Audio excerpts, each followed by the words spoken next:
it's just our time now. We just ready to go out there and make our fans proud. It's not just a normal Saturday when you go and play BYU. There's a lot of history between those two teams. I could sit here and talk about it all day long, but, you know, I'm ready, and I know my teammates are ready.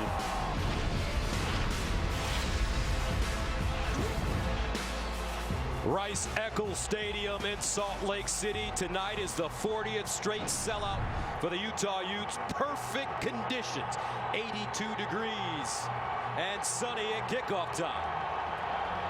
This series dates back to 1922. Utah leads the series 55-31 with 4 ties. And Utah has won 5 in a row. Utah won the toss, deferred BYU to receive. Matt Hadley, Aleva Hifo back deep for the Cougars. Utah, BYU, the battle of the brothers underway. Short kick picked up at the 20-yard line. And this is El Bakri, who advances it close to the 35. So BYU, their offense on the field for the first time. Couple of things you want to know when the Cougars have the football. Their quarterback is getting his second chance at a last chance in a second senior year. Taysom Hill coming off a Liz Frank injury. Didn't run a lot against Arizona last week, but this week against this rugged defense, he will have to run the ball on the outside. And defensively for Utah, Marcus Williams is a ball hawk. All conference a year ago. He's constantly around the football. 2 turnovers a week ago. First down and 10 at the 33-yard line. Hifo lines up in the backfield behind Taysom Hill. Empty backfield now. Hill to throw on first down, far side, and picked up. First play. This is Tawatioli. Touchdown, Utah. 41 yards.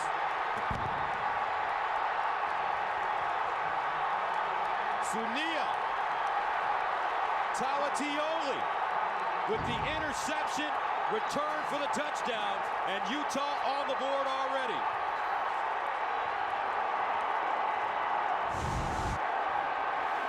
They're trying to open up with just an easy completion.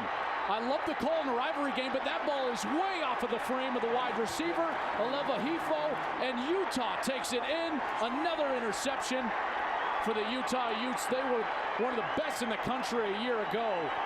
They have lived by turnovers defensively, and they get one on the opening snap of the game. So Utah with the electric play on defense to start. Andy Phillips in for the extra point, and it's good, just like that. The Utes striking first blood.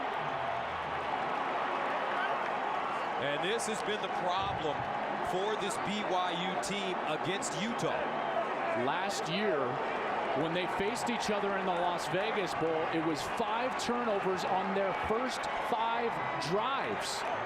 Led to a 35-0 lead for Utah. They tried to come back, but you can tell BYU has played well in these games outside of the turnovers. And on the first snap, that is crushing to the emotion of your sideline.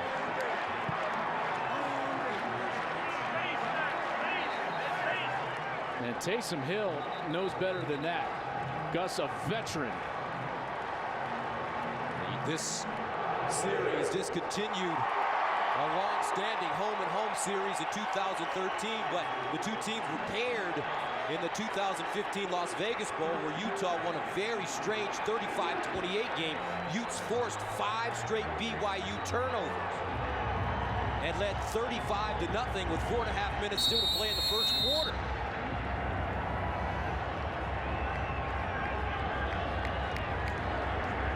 So how do the Cougars react? Pickett to send it away.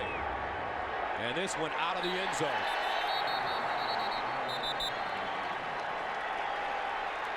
Taysom Hill, 6'2", 235. He's 26 years old from Pocatello, Idaho. Well, and no one feels worse in this stadium than he does right now. And the most important thing for Taysom Hill is to go out there and try to relax. The human instinct is to go out and try to do too much and get it back right away. But he's got to allow the game plan to work for himself against this very good defense. 34 takeaways last year, tied for second most in the FBS. First down and 10 at the 25. Algie Brown, Jamal Williams in the split backfield with Taysom Hill. And they'll run it on first down. This is Jamal Williams, 162 yards rushing last week against Arizona. Talmo Apenu with the tackle for Utah.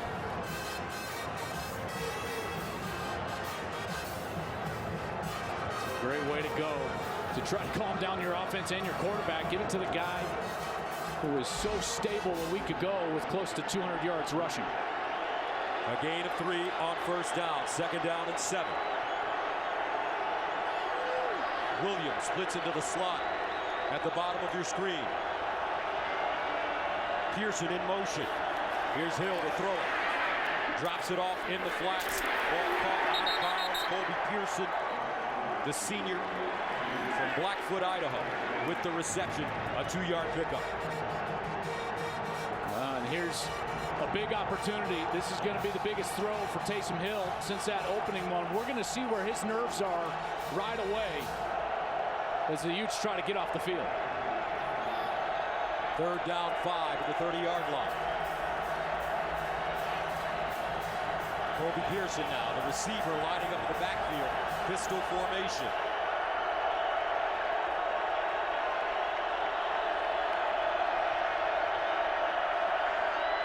Taysom Hill out of the gun with time.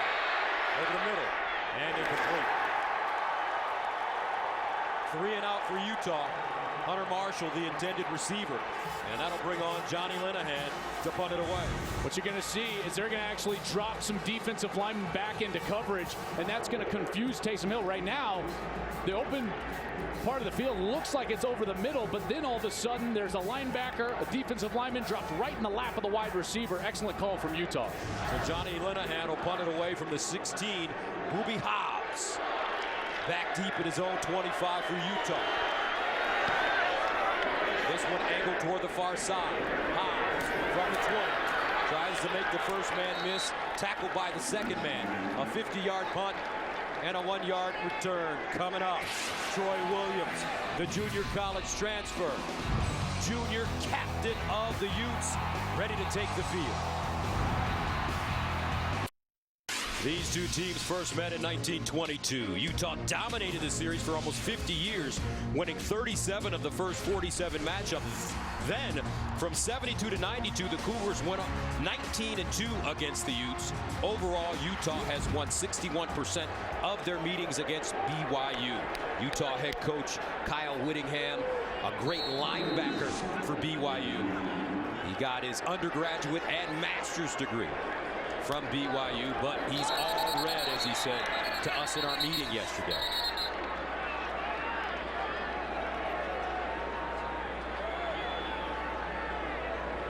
Ball start. Offense, number 52. 5-yard penalty. Remains first down. Brad Van Vark, your referee. Couple things you want to know. Well, for Troy Williams, transfers in from junior college. This is his first big environment as far as a rivalry environment goes. It's impossible to know how you're going to feel or operate. It's imperative that he stays calm and gets an early completion that's easy. Fred Warner, best player on the BYU defense. He's long, he's athletic, a linebacker that will be blitzing quite often early in the game. First down and 15 at the 16-yard line for Utah. Williams throwing on first down. Looks far side, has his receiver, loose ball. Can BYU jump on it? Yes, they do. 2 quick turnovers here in the first quarter. Kai Nakua with the fumble recovery. Trying for that easy completion, just like BYU. But the second effort, there's the ball, comes out. That was number 13 who stripped it out. And then Nakua comes in. Nakua, a senior from Las Vegas, and he's always around the football. He's in the right spot at the right time for BYU there. Francis Bernard with the strip. What a great tackle from Bernard. Raylan Singleton having that ball taken out of his hands. Now BYU with a chance to respond. They take over deep in Utah territory at the Utes' 29-yard line. First down for Taysom Hill.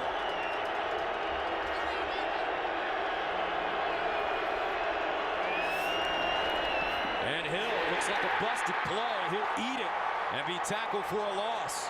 Gus, the environment is overwhelming the players right now. So many mistakes early in this game. Brian Allen comes up with the tackle. Jamal Williams and Taysom Hill not on the same page in the backfield, and it's a busted play right from the start. So BYU shaky on offense to start this game with a golden opportunity. Second down and 14 at the 33. Aleva Hifa, the pistol back behind Hill.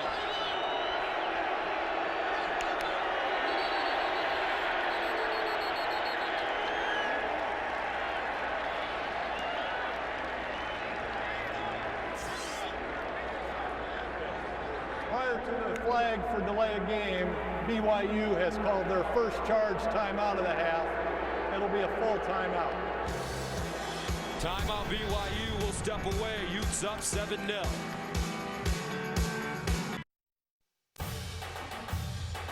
Fox College Football presented by Geico. 15 minutes could save you 15% or more on car insurance. And is sponsored by T-Mobile, bringing you greater coverage of today's game. Welcome back to Salt Lake City. Utah with a 7-0 lead over BYU. And so far, when you look at Ty Detmer's offense, they look unsettled to start this game. They do, and the reason it's more difficult for an offense to get settled into a big environment in a rivalry game is because offense is about execution and rhythm, whereas the defense, they can just absorb all the emotion around them and fly around with energy. That's what Ty Detmer is facing right now as a coordinator, trying to get his offense into a better rhythm here on second down. Second down and 14 at the 33-yard line. Let's see if Taysom Hill can settle his guys down. He'll throw it. Hill in trouble. Rolls out of the pocket. Throws on the run and incomplete. Under pressure once again. Hunter Demick in his face. Demick 16 career sacks, 8th most in Utah history. And that brings up third down and long. And a great energy player up front. And this is exactly what BYU wanted to stay out of. Obvious passing down situations. This Utah defensive front seven, very good at getting to the quarterback. Third down and 14. Cougars need to get to the 19-yard line for first down. Jamal Williams in motion out of the backfield. Taysom Hill drops it off. Near side, ball caught, but not enough for the first down. Mitchell Juergens with the reception.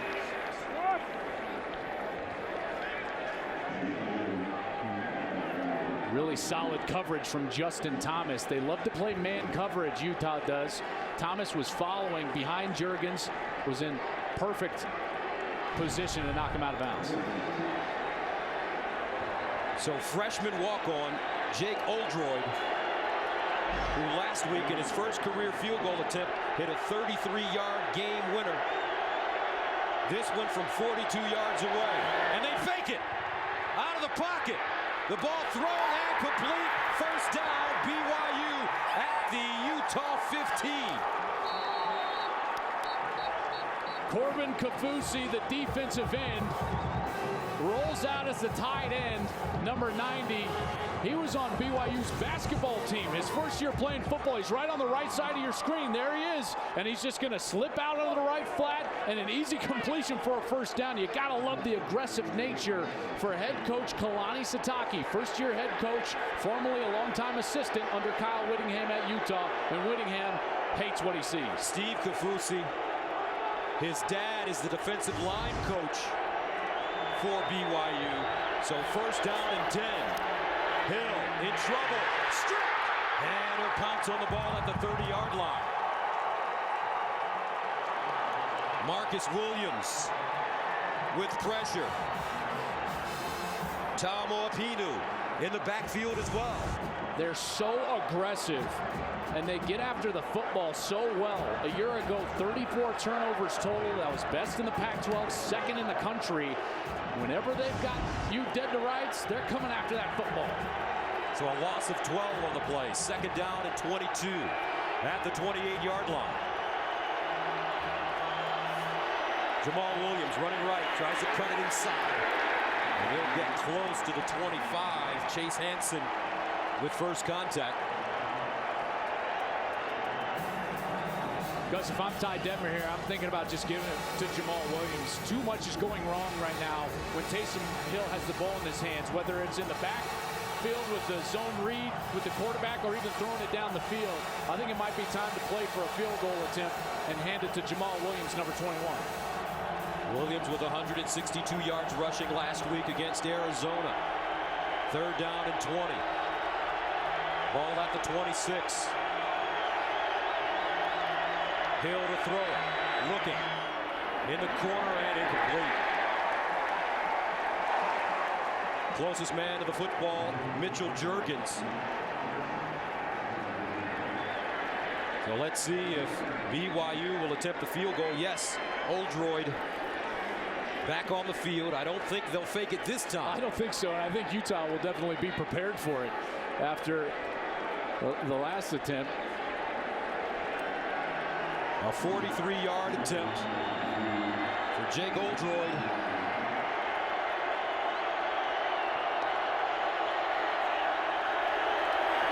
Got it up. Smooth delivery, and it's good. This kid's a walk-on. They say that they didn't know his name prior to that big field goal last week. They know it now.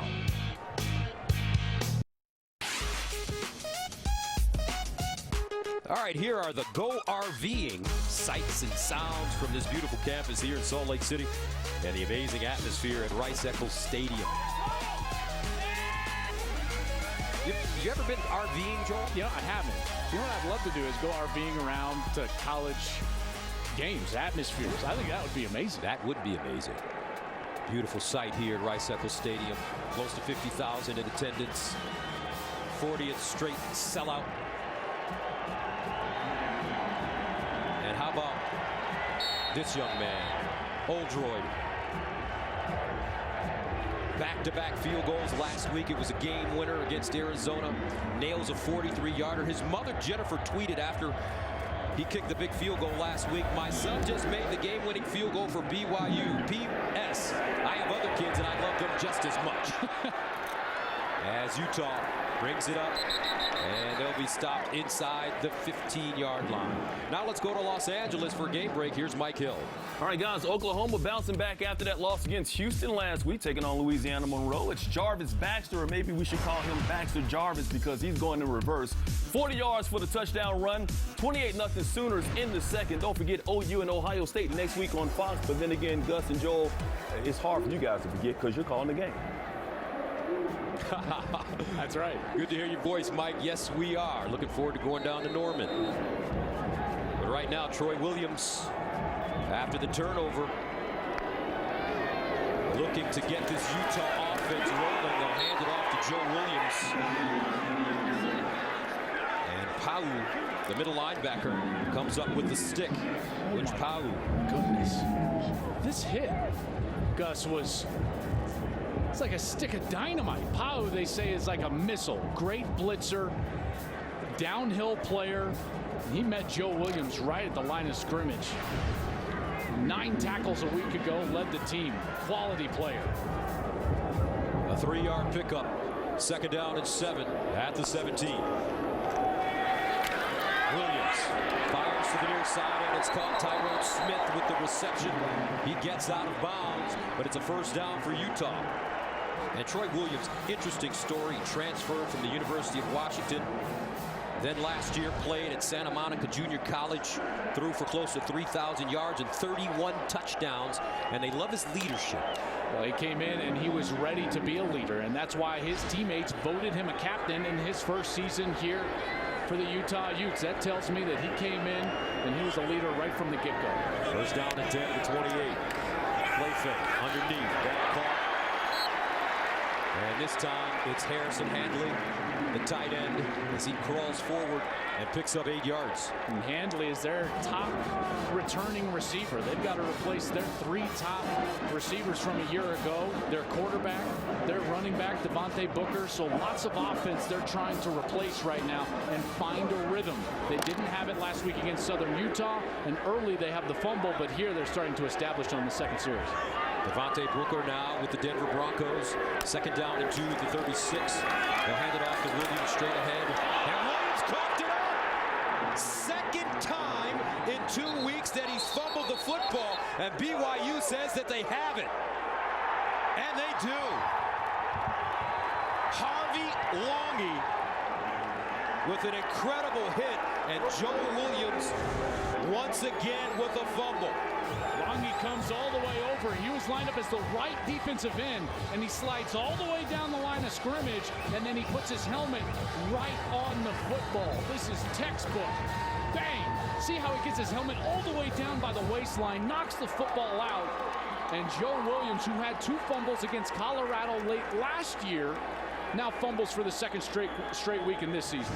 4 fumbles in the last 5 games for Williams. After he fumbled last week, he was taken out of the game and didn't play.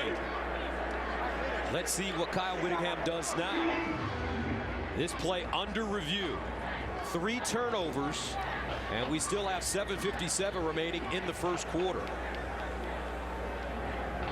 And I don't know exactly what they would be reviewing.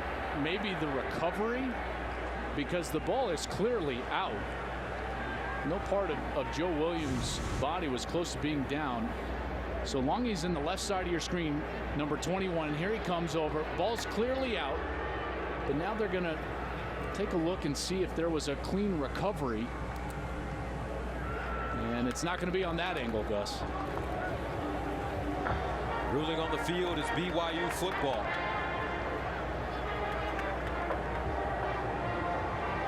Now, I don't see anything there either.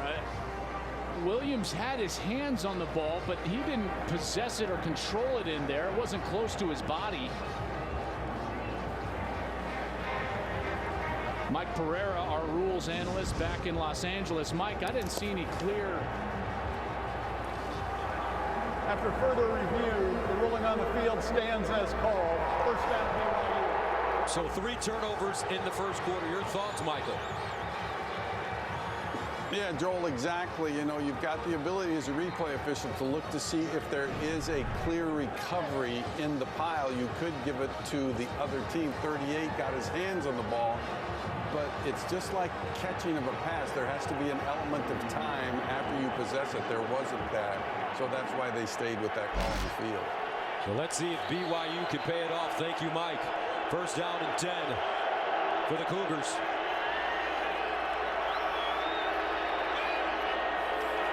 Play fake. Hill sets up deep in the pocket. And that one batted down, picked up by a lineman. And he'll advance the football. This is...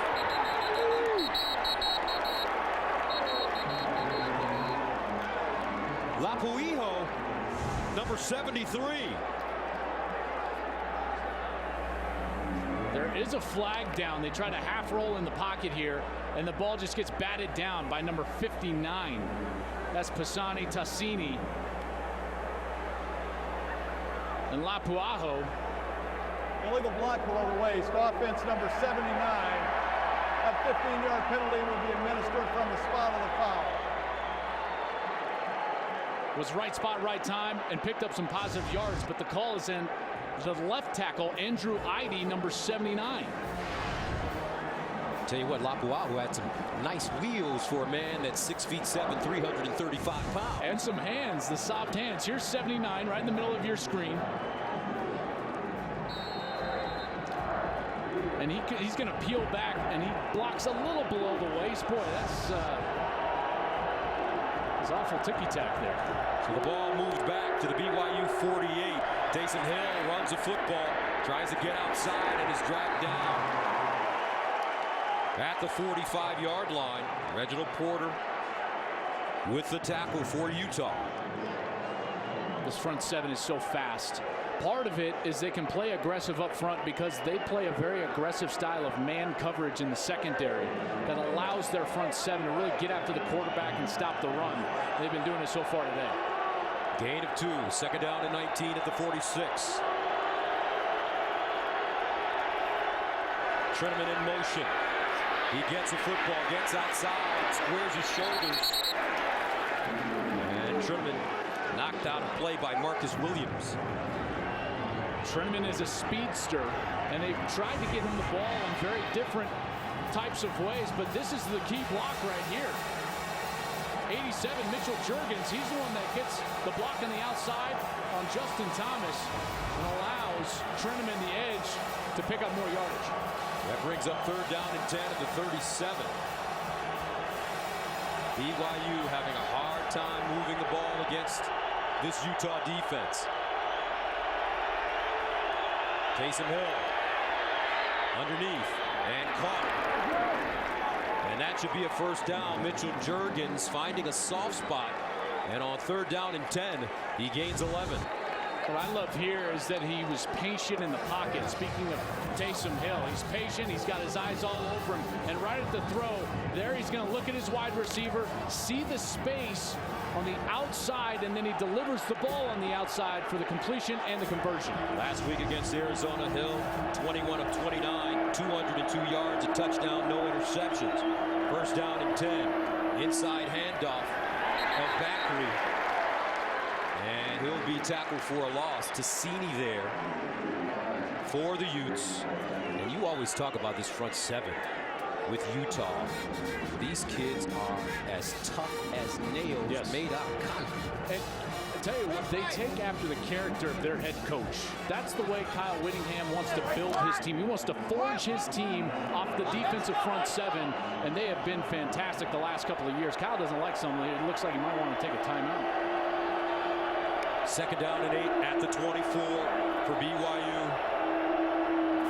Here's Hill to throw it again. Sideline, incomplete.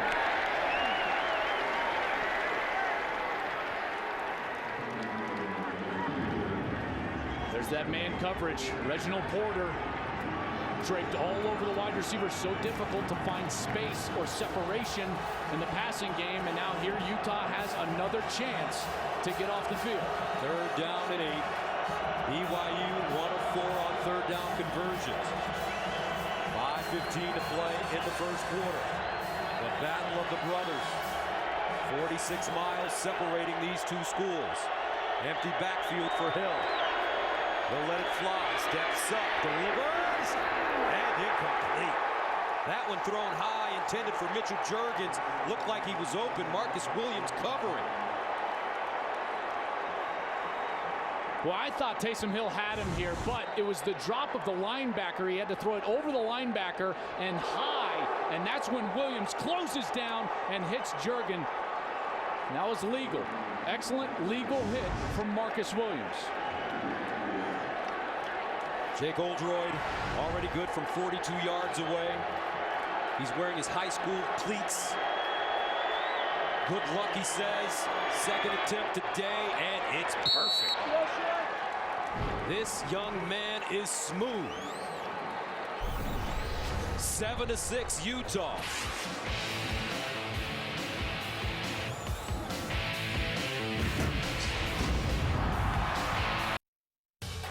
Fox College Football is sponsored by Allstate, proud supporters of college football. It's good to be in good hands. And by KFC, go Buckets. It's finger-licking good. Interesting start to this game. 3 turnovers already. 2 for Utah, 1 for BYU. As you take a look at the time of possession so far, 8:01 for BYU. All the points scored in this game so far off turnover. And that's just been, based on turn. It's not like they're marching down the field and having long possessions. This Utah defense has been sensational, holding them to these field goal opportunities when they've been giving short fields by their offense. Oldroyd will kick it away for BYU. Burgess and Blackman back deep for Utah. This one short. Fielded at the 15-yard line by Julian Blackman. And a flag on the play as he crosses the 30-yard line.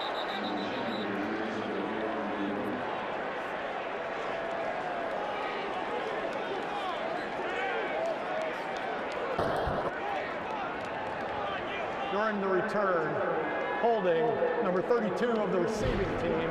That'll be a 10-yard penalty from the spot of the foul. First down. All right, next Saturday, college football coverage kicks off with Iowa State taking on 15th-ranked TCU at noon Eastern on FS1. Then Colorado faces 5th-ranked Michigan on BTN at 3:30 Eastern. And in primetime, we bring you 4th-ranked Ohio State, the Ohio State University, taking on number 14 Oklahoma at 7 p.m. Eastern on Fox. First down and 10 of the 16 for Utah. And they'll hand it off around the corner. They sweep. And this time it's Kyle Fultz with the carry, and he'll gain 7 yards. This is a 4.40 guy. He's the second fastest Ute on the team, and you got to imagine that they're going to try to get other people touches. Joe Williams now with the fumble problems. You'll probably see number 4, Troy McCormick, in the game, 5'9", 178 pounds as the tailback, and he is going to be in the game. Last week, after Williams fumbled against Southern Utah, he did not return to the game. 2nd and 3 at the 23. This time it's McCormick. He's a speedster, breaks a tackle, gets down the sideline, knocked out of bounds as he crosses the 35 by Micah Hanneman. And he has a burst. There's a flag at the end of the play, and Whittingham is not happy about it. I think this is going to be a late hit on Garrett Bowles, number 72, the left tackle, who was downfield trying to get a late block, but they are discussing it here.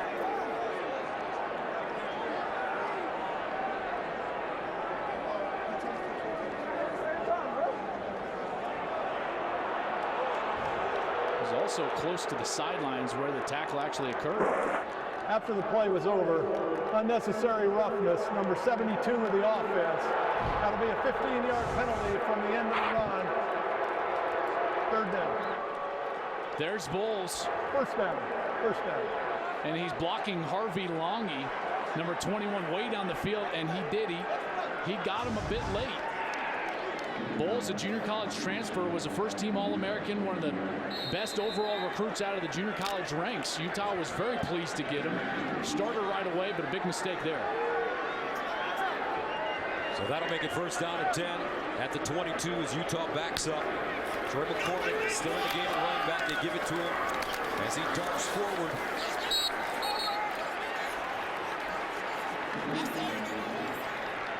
Francis Bernard with the tackle for BYU. One of the most difficult things to do for an offense when you're turning the football over is to realize that you're having success. But Utah, when they're not putting the ball in the turf, they are churning out some yards here, and their scheme, their game plan is working against BYU. At this point, you just have to stick with it, and you've got to let patience be the virtue. 2nd down and 4. Troy Williams.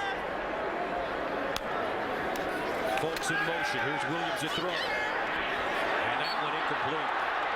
Kyle Folks may have taken his eyes off the football. Williams was under pressure. Great execution from Williams, but you're going to see the eyes exit the football, and he never had possession. And Kyle Folks had room to run, would have definitely had the first down for a conversion, and much, much more. A lot of mistakes being made on both sides here so far tonight. Tavita Maunga with the pressure for BYU. 3rd down and 4 for Troy Williams. At his own 28, Zach Moss in the game at running back. Here's Williams to throw out of the shotgun. Dancing near side.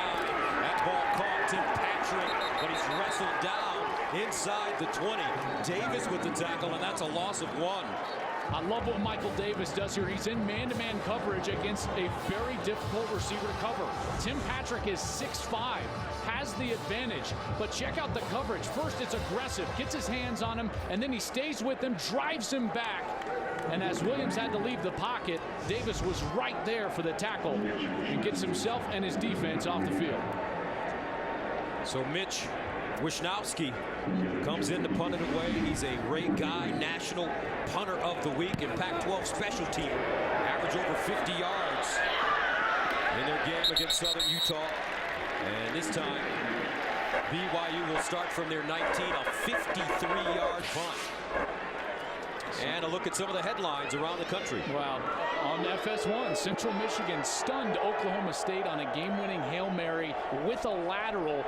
Yes, that's the same Central Michigan that did it in the Bahamas Bowl 2 years ago, and that was Cooper Rush at quarterback in both of those. James Conner and Pittsburgh, probably one of the best stories in all of college football. And how about Clemson struggling so far early in this season with one of the best players in America, Deshaun Watson, throwing a couple of interceptions, and they only beat Troy by 6 today. First down and 10. They mark it at the 20-yard line for BYU, down by a point. Taysom Hill looking for his rhythm on offense. They hand it off. No, he'll throw it on the run with a play action fake, and it's incomplete. Hill pulling that ball out. Intended for Treneman.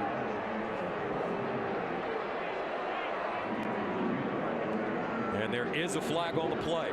An eligible downfield, offense number 56. 5-yard penalty, replay first down. T. John Koroma, the center. So this is the line that they can't go past. Decline the foul, brings up second down. And it's a run-pass option, so the offensive line is just blocking the run, and there's number 56, the center, as he's just over that line that I drew when Taysom Hill tries to throw the football down the field. The line, that's a tough situation. They're just blocking the run play. Hill so far 5 of 12 for 34 yards. They give it to Jamal Williams. Williams with running room.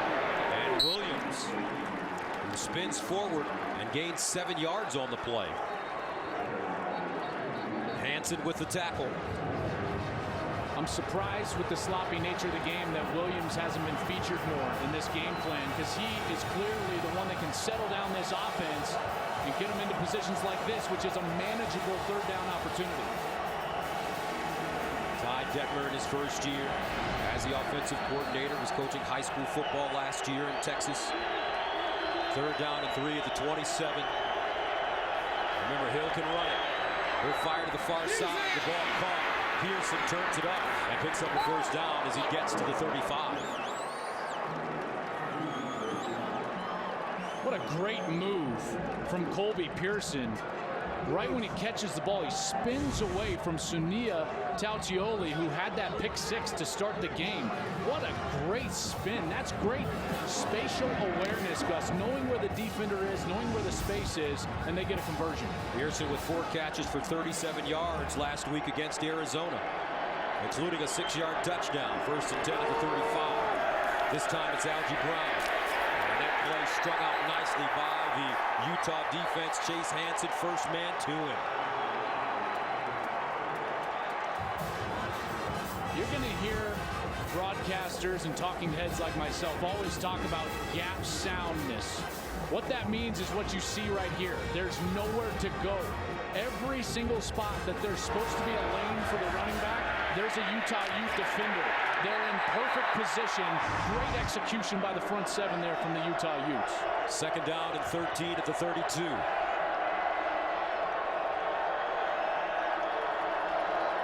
Juergens in motion. Here's Hill. Steps up in the pocket.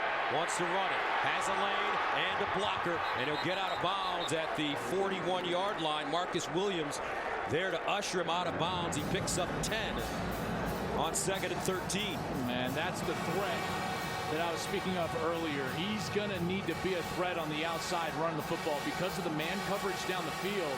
The biggest threat on the field is the quarterback's feet. And that'll take us to the end of the first quarter with the score. Utah 7, BYU 6 coming up. The second quarter from Salt Lake City right after this.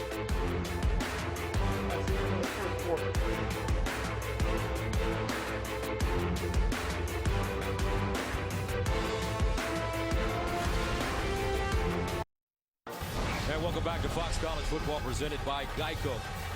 Rice Eccles Stadium here in Salt Lake City, Utah. Close game so far, 7-6. Utes on top of the Cougars. Neither team effective offensively. BYU 23 plays and just 10 for Utah. Turnovers the story in the first quarter. 3 turnovers, Utah with 2, BYU with 1. Cougars faced with a 3rd down and 3 at the 42.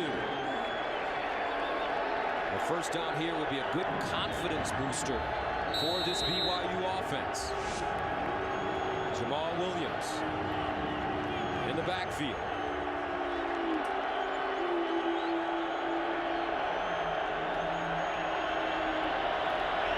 Here's Hill, the throw. Underneath, incomplete.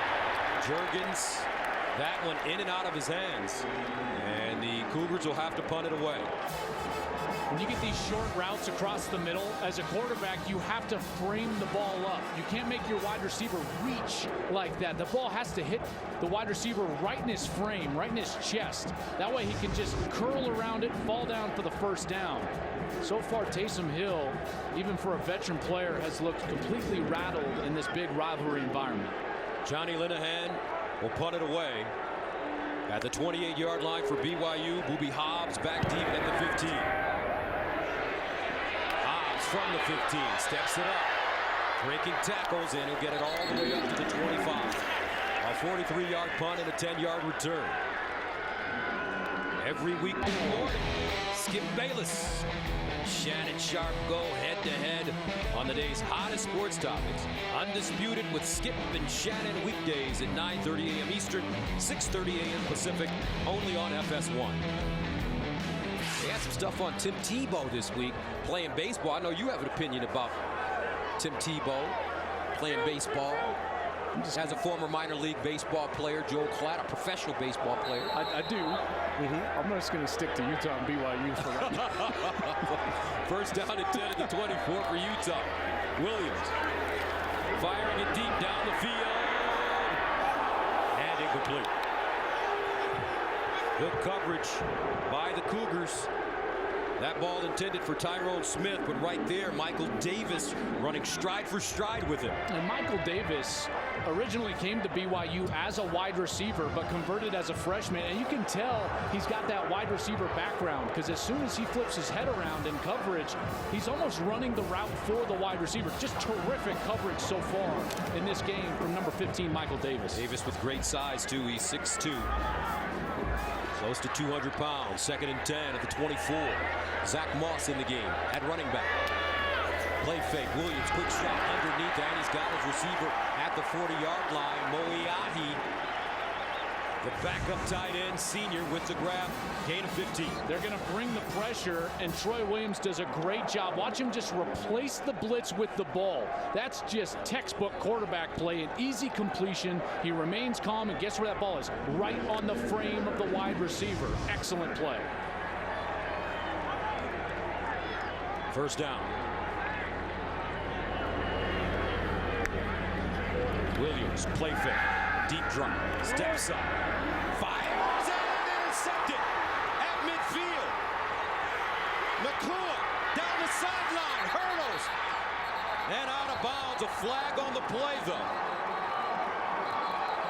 At the 37-yard line, Kai Nakua, his 10th career interception.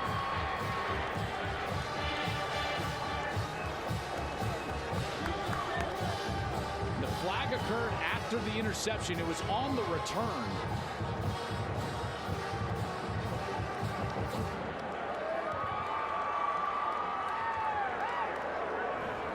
Boy, he didn't have to move too far. He got that ball thrown right to him by Troy Williams. Following the interception, illegal block below the waist, number 13 of the intercepting team.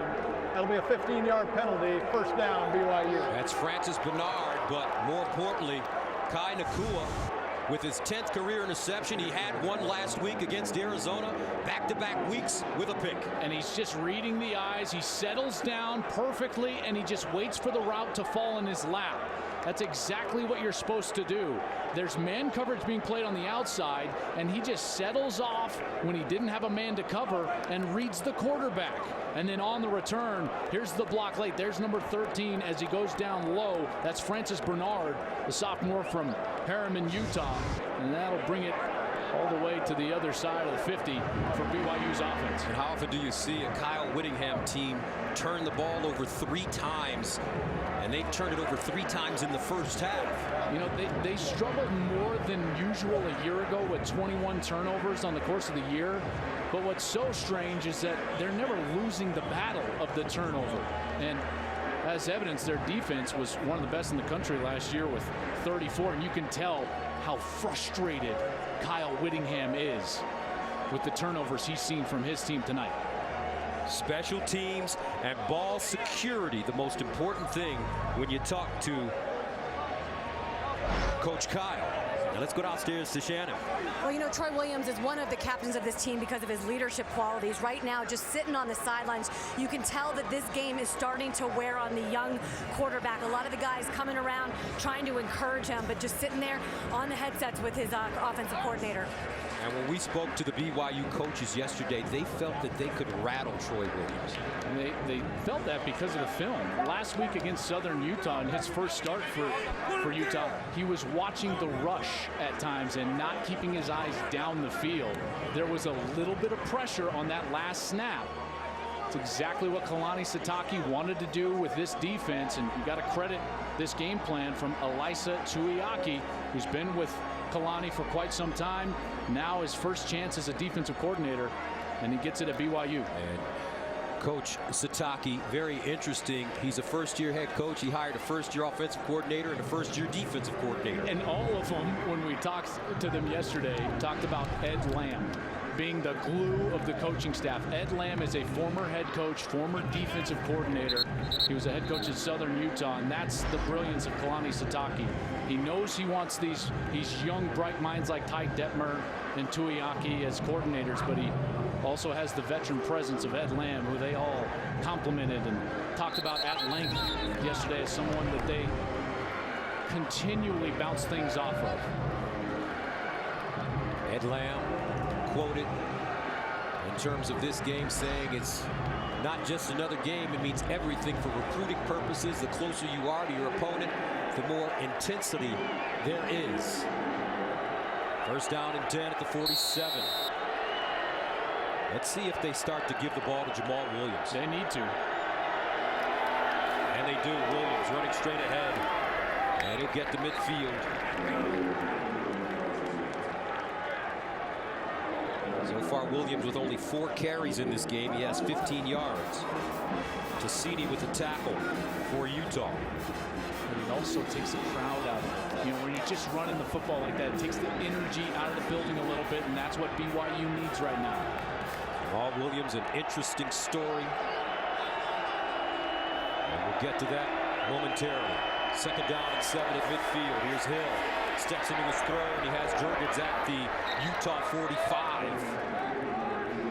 Wrapped up quickly. Jamal Williams with a nice block. And speaking of Jamal Williams, last year he took a year off from the team. Had a chance to go back home, get bigger, stronger, and faster.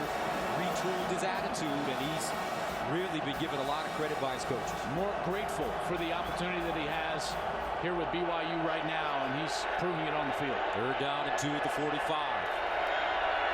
And this is Hill looking for the first down, tries to get outside and will not. Nicely done by Reginald Porter, stood him up and brought him down.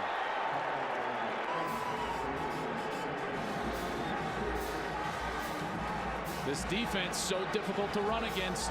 BYU starting to figure that out. But again, I just don't think Jamal Williams is getting enough carries. He hasn't been able to get loose on this defense at all. He's been successful on his 4 runs so far. He's got 15 yards, almost 4 a pop. The longest 7. And if I were him, I'd be frustrated on the sidelines as well. Johnny Linehan will punt it away from the 40. Booby Hobbs back at his own 10. High snap handle. End over end kick. Hobbs allows it to go into the end zone for a touchback. 11:59 to play in the second quarter. 1-point game here in SLC. Utah has turned the ball over 3 times, but they still hold on to a 7-6 lead here in the second quarter as we take a look at the KFC stat comparison. Well, it's been all about the rushing yards, really, that BYU has not been able to get that element to their game going. That's what they predicate their offense on, and thus far, only 8 yards rushing for the Cougars. Each team with just 3 first downs, so the defense has dominated this game on both sides of the ball. First down and 10 at the 20. Williams runs the option, and he pitches it. McCormick crashes forward at the 25-yard line. I really like the play call there from Jim Harding, the offensive coordinator, because it gets you a 2nd and 6. Staying on schedule. I say that, stay with the chain. 2nd and 6. Every play in your playbook is at your disposal. It's base downs. That makes it much easier for the quarterback and the play caller to get in a rhythm. We talked to Coach Harding yesterday. His point of emphasis for his offense, play physical. McCormick straight ahead. Got forward close to the first down. He may have it. Taele with the tackle for BYU. We haven't seen Joe Williams since the fumble, but Troy McCormick has given him a little burst. You see his speed and his burst in the middle of that line. See if they go back to him here to try to get the conversion. Williams on the sideline. 3rd down and 2 at the 28. Here's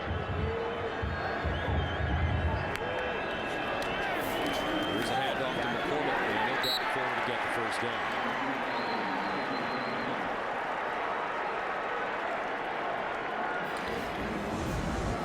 Gets small. You know, these short yardage situations, you don't have to be a big bruising back. He's only 178 pounds, but he finds the little crease, gets small, and then he gets behind his pads, and he gets the conversion. And now Utah starting to get a little rhythm offensively. Started with that nice option play, and then some running from Troy McCormick. First down Utah at their own 32. Zach Moss in the backfield with Williams.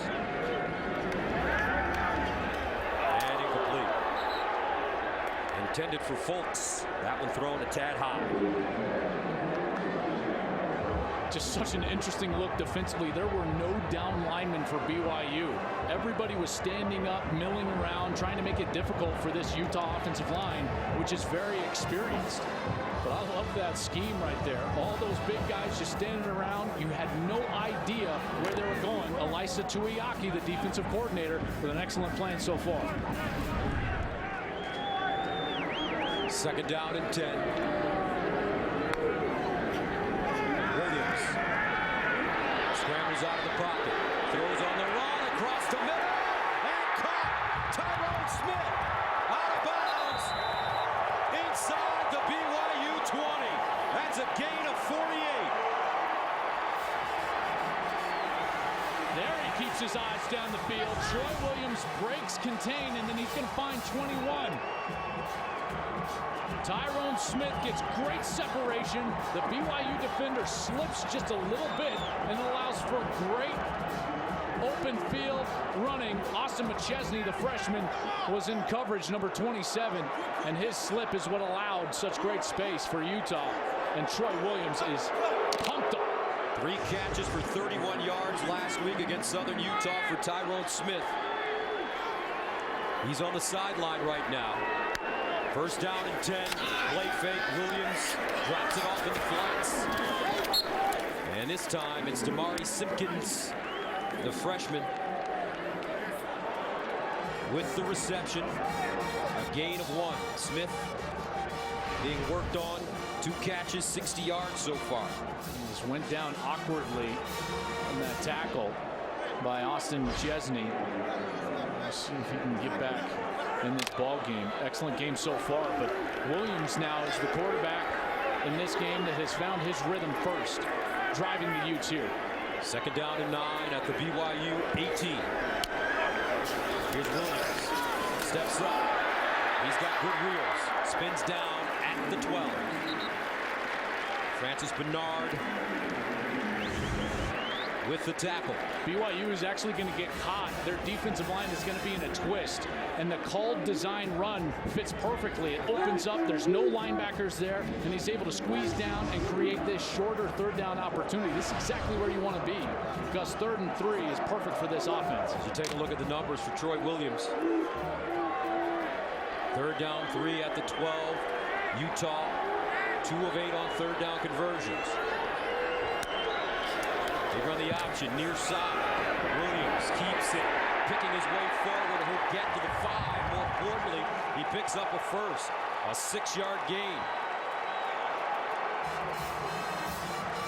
Troy Williams is doing a great job in making life uncomfortable for Kalani Sitake, the head coach for BYU. The coaching point for a quarterback on option is don't pitch the ball unless you're forced to pitch the ball. There was no defender in his face, so he did the right thing, and he kept the ball, found a lane, and got the first down. Coming out of high school, Williams was listed as the #1 dual threat quarterback in the nation by one service and #2 by another. 1st down and goal at the 6. To McCormick. Not a lot of room over the left side. As McCormick taken down by Tatu. Zai Tatu, a senior from Alpine, Utah. This defense trying to find their rhythm a little bit. Some younger players on the defensive line, including guys like Harvey Longy, who actually made a position change from linebacker down to defensive line. So they're talented and they're physical up front, but they're learning how to play the technique of the position. Longy, a former running back. 2nd down and goal at the 6. Williams to throw. Scrambles. Williams, he can run. Williams at the 5. Stays on his feet and finally taken down inside the 5-yard line. Michael Davis brings him down. You can see the maturation. He's not forcing the ball. He could have either thrown it out of the end zone or tried to create with his feet. He tries to create. Gets inside the 5-yard line. This is when they love throwing those interior pick routes. In particular, down here, try to get someone into the flats like Kyle Fulks, #6.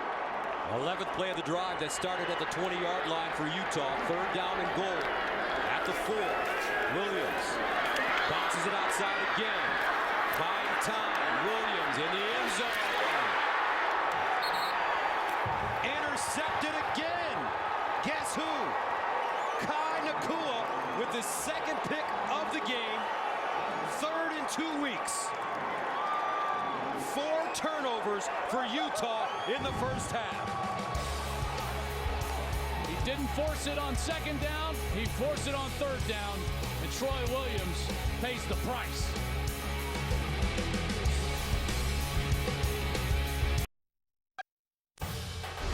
Fox College Football is sponsored by Pacific Life, helping generations of families achieve long-term financial security for over 145 years. 7-6 Utah, and how often do you see a team turn the ball over 4 times in the 1st half and still hold on to the lead? Almost never, but that speaks to the dominance of the Utah defense so far, that they've been able to hold BYU to just a couple of field goals, but their offense has not been making it easy on them. And Troy Williams had points there inside the 10. He's got to throw that ball away. Taysom Hill, on the other hand, trying to get this BYU offense kick-started. 1st and 10 from the 20. And he'll hand it to Jamal Williams. And Williams picks up a couple. Let's check in with Mike Hill for a game break. All right, guys, how about another team out of the Pac-12 South? UCLA off that loss against Texas A&M last week, hosting UNLV. Lexington Thomas firing the end zone from 12 yards out for the Rebels. Ties it at 7. Starting the 2nd quarter there in L.A. Gus, Joel. All right, Mike, thank you very much. 2nd down and 8 at the 22 for BYU.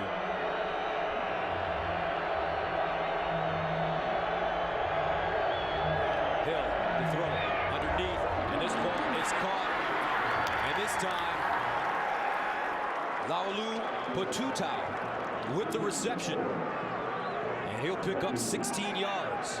Laulu Potutau is their best receiver, in particular in the middle of the field. Great option there to go to him here, try to settle the quarterback. Taysom Hill down, who struggled so far today. First down and 10 to the 38. And Williams this time will run it outside. Keeps on his feet and finally steps out of bounds inside Utah territory. Well, Gus, that's only his 6th carry of the game. They got to continue to give him the ball because he's the type of back that can wear a defense out. You don't want to tackle a guy like Jamal Williams because he runs with such purpose and passion. 6 carries, 34 yards for Williams. First down at the 45. This one slung to the near side. Jurgens gobbles up the football at the 40. Very nice catch as Justin Thomas brings him down. And they've increased their tempo. They're going a little bit faster. Now they'll huddle up. But they were trying to get the Utah defense on their heels a little bit by snapping the football very quickly. And they've done a nice job of that for the coordinator, Ty Detmer. 2nd and 4 after the 6-yard gain. Hill running it. First down and more. Down the sideline. Flag on the play. Touchdown BYU, 39 yards. Let's see if it stands.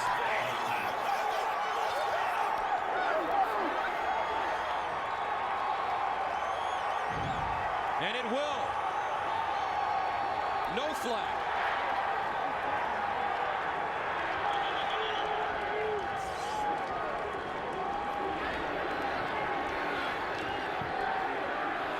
Now they came in late. And there's the flag. Yes, a flag on this play.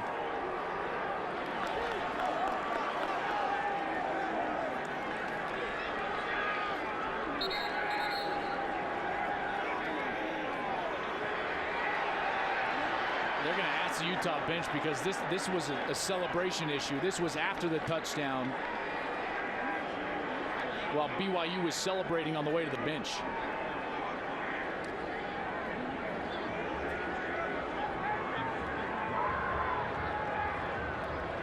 After the touchdown, unsportsmanlike conduct, number 12 of the scoring team. That penalty will be administered on the kickoff, 15 yards. The previous play is under further review.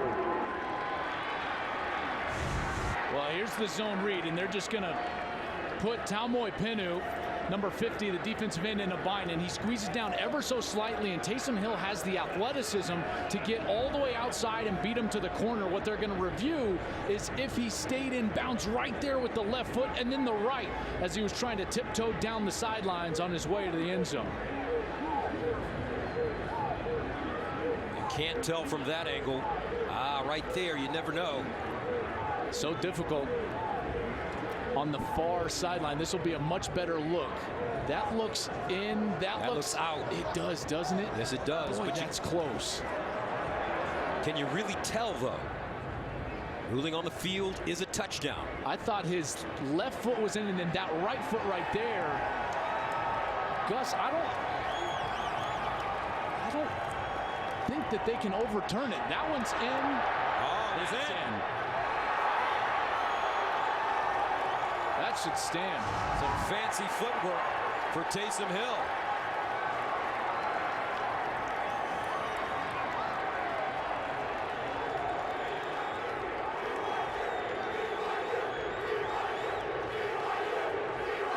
Kalani's wondering why it's taking so long after he saw it. And Mike Pereira, they're still looking at this, but it certainly looks like this one's going to stand as a touchdown. Yeah, camera angles are so deceiving. You always look for that shot. The interesting thing, if they were to overturn it, review, the ruling on the field stands as called. Touchdown.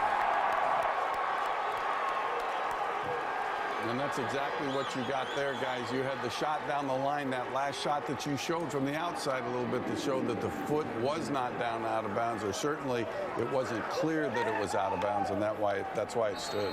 BYU goes 80 yards in 5 plays after just 64 yards in nearly 2 quarters. Extra point by Oldroyd is good. And with 4:06 to go in the second quarter, the Cougars take a 13-7 lead.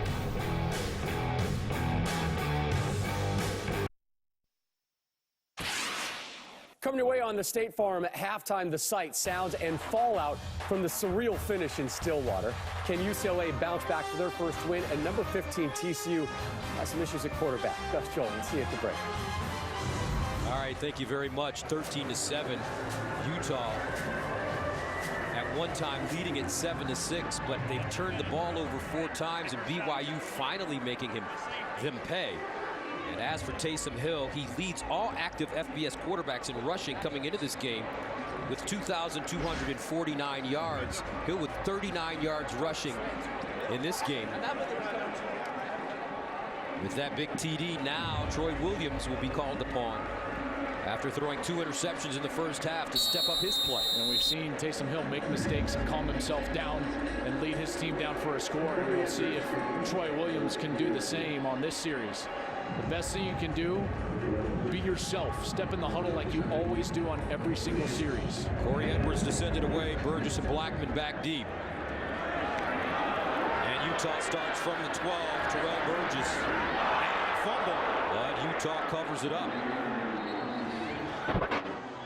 Under 4 minutes to play in the second quarter. And here comes the Utah offense trying to get it going.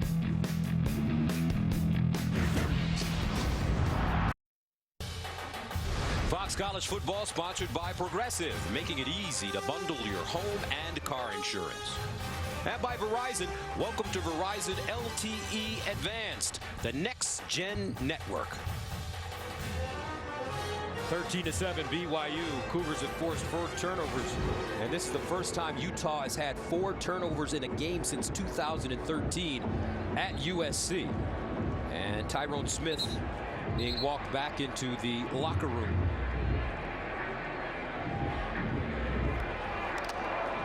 Utes will start from their own 27 as you take a look at some of the numbers.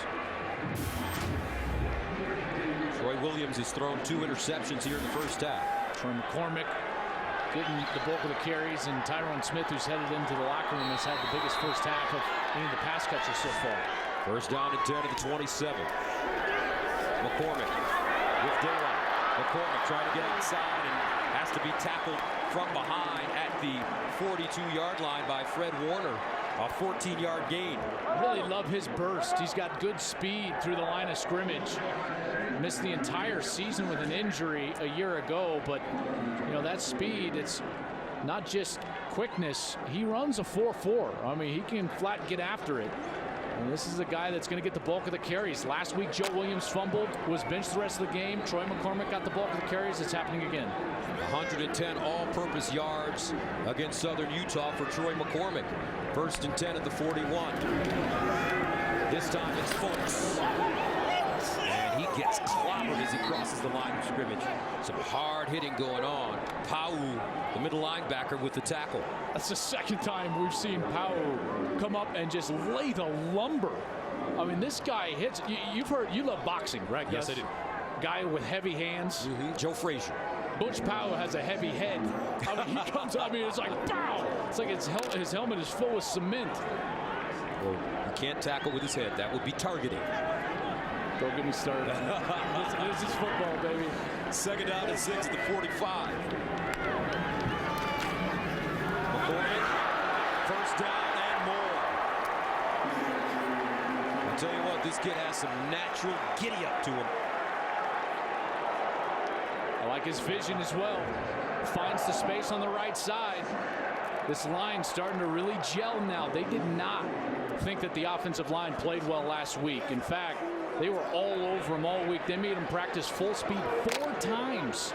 4 different days in full pads this week, getting ready for BYU, and you can see that starting to pay off. First down and 10 at the 43. Zach Moss in for McCormick. Moss running the ball. This time he stood up and driven backwards. He gains 2 yards on the play. Guess who? Butch Pau. Again. He's been everywhere. He led them in tackles a week ago. And Pau is playing tremendous again here today. And this defense is getting its footing a little bit. And they've been very opportunistic. Every time that Utah has made a mistake, they've been able to capitalize. Second and 8 at the 41. Williams hand it off to Moss around the corner. And Moss breaks a tackle. Flag on the play. Moss taken down at the 34 by Hanneman and Morgan Unga.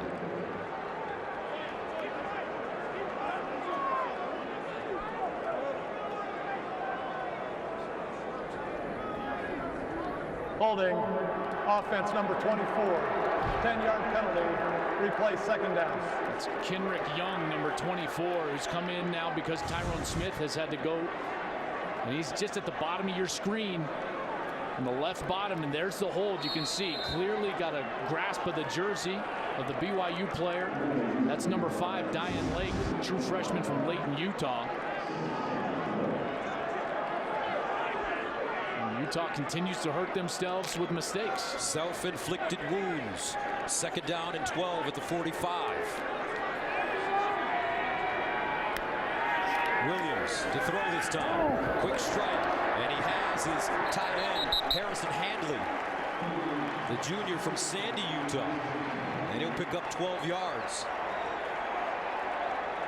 They continue to catch BYU trying to get aggressive in these blitzing scenarios. Here comes the blitz off the left side, and as Troy Williams sees it, he pulls that ball out and he just delivers it to his tight end for an easy completion and an easy conversion. A nice job there from Williams. First down and 10. Utah getting closer again, but can they pay it off? Trailing 13-7. Turnovers has been a problem for this team. 4 in the first half. And McCormick, that one slipping out of his hands. And I know Kyle Whittingham is getting grayer and grayer by the moment.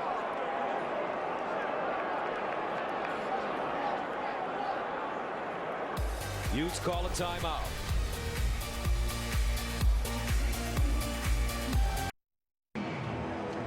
(13-7) BYU. Under a minute to play here in the first half. Don't forget, coming up on the State Farm halftime show, Rob Stone and the guys will break down all the first half action and have highlights from other games. Week 2 of the college football season. Shane Buechele in Texas.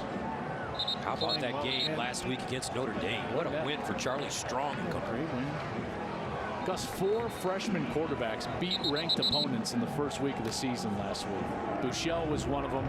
Of course, we saw Jalen Hurts for Alabama, and they just put an absolute whooping on USC last Saturday. And some young players doing tremendous things so far at the quarterback position around the country. Troy Williams, the junior college transfer for Utah, trying to do some tremendous things to close out this first half. Second down and 8 at the 30. Here's a handoff to Zach Moss. Moss runs into a pile. Harvey Longy in on the play. And they really love his motor. Well, switching positions, you know, he's normally a linebacker, but Utah here is going to get right up to the line of scrimmage and try to operate quickly here inside of 30 seconds. Third down and 6 at the 28.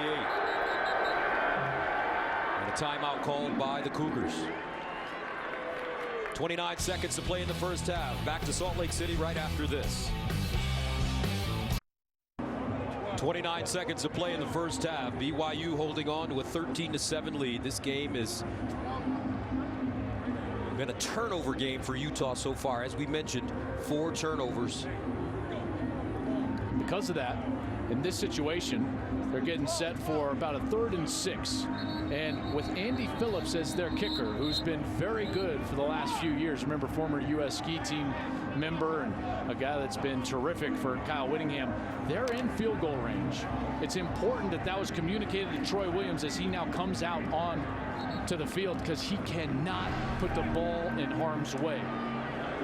Andy Phillips and his wife Megan, a former BYU cheerleader, announced via social media last night they welcomed their second child, Augustus. Here's a handoff, Moss. That'll pick up a first down. I like that name. They're going to call I knew you Gus. would. I knew you would. Timeout. And Utah calls the timeout with 24 seconds left. Back after this. 13-7. Closing moments of the first half here in Salt Lake City. BYU and Utah. Utah still has a timeout, so they can operate in the middle of the field. And a lot of communication about the situation there on the sidelines to Troy Williams. Kalani Sitake from his defense. 10th play of the drive. This started 27-yard line. Here's Williams with time. Throws. Caught. Touchdown, Utes. Tim Patrick.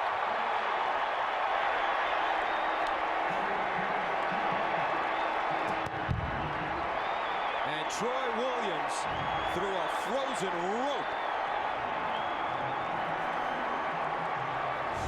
And gets the compliments of the coaching staff for it.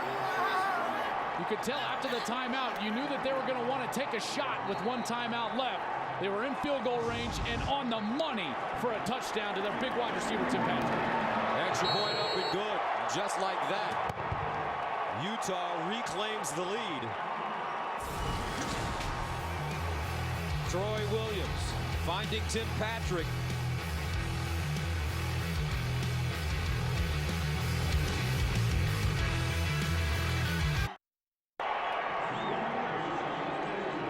And I would imagine that if Utah is able to hold on to this lead heading into the locker room for halftime, Kyle Whittingham is going to say, we turned it over 4 times and we're still leading.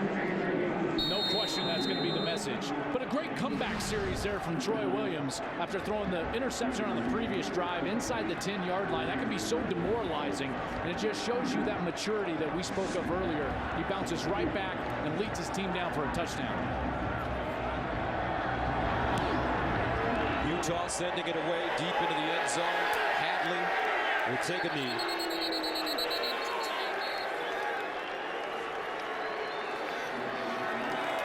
So Taysom Hill will come back on the field with 17 seconds remaining. Down by a point. I can't imagine they're going to try to be too aggressive, but Kalani Sitake has told us all week they're all about having fun. They've already faked a field goal, so if you're the Utah defense, you better be prepared for something here from the BYU offense. They still have a timeout as well.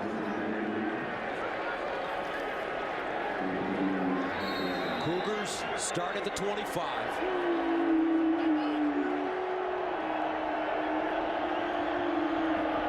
And they hand it off to Williams with running room. And Williams gets to the 40 before being slung down at the 44 by Chase Hansen.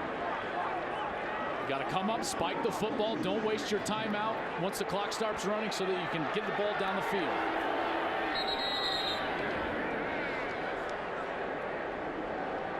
Boy, that clock started awful fast. Those chains were not set. That's when generally they try to wind the clock after a first down, is when the down marker gets down there and set. That's what Kalani Sitake is upset about.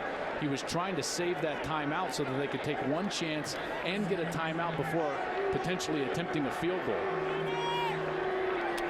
4 seconds remaining.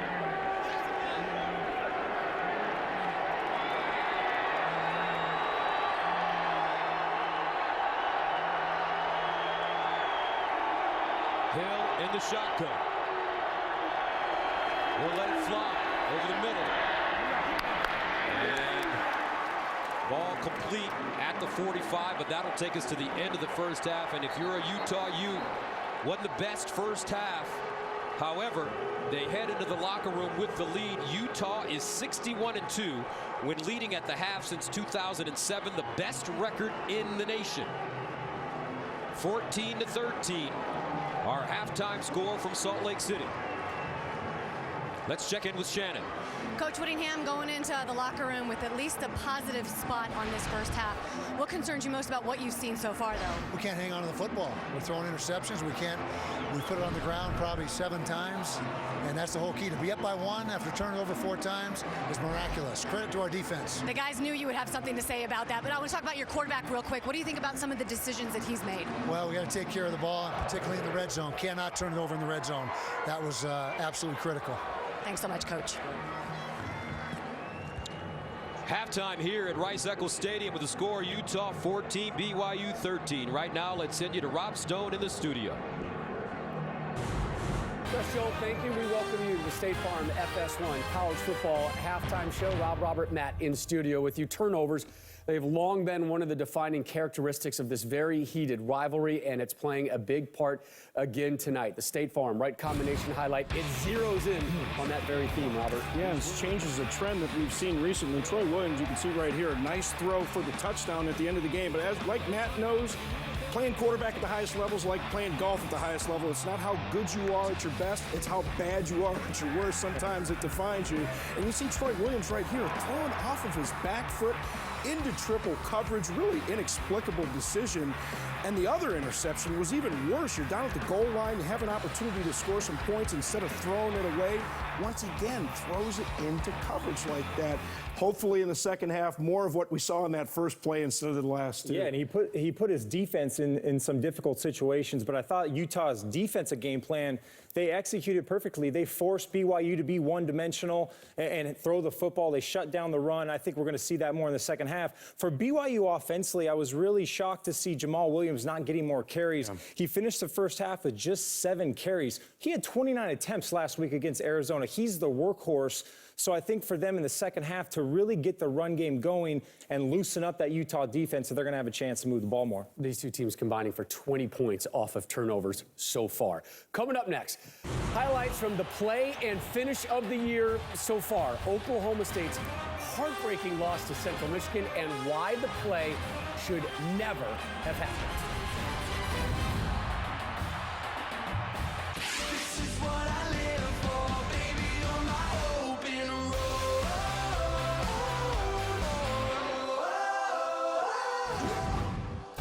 And welcome back to Fox College Football presented by Geico. Salt Lake City, Rice-Eccles Stadium here at the University of Utah.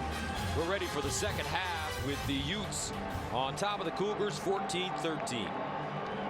Gus Johnson along with Joel Klatt, and when you look at the first half, partner, neither quarterback played their best half of football, but they did show resiliency. Yeah, and I think that's one of the best attributes that a quarterback can have is that resiliency to come back from mistakes. And we saw both players do that, both Taysom Hill early as well as Troy Williams late. First, it was the first snap of the game for Taysom Hill.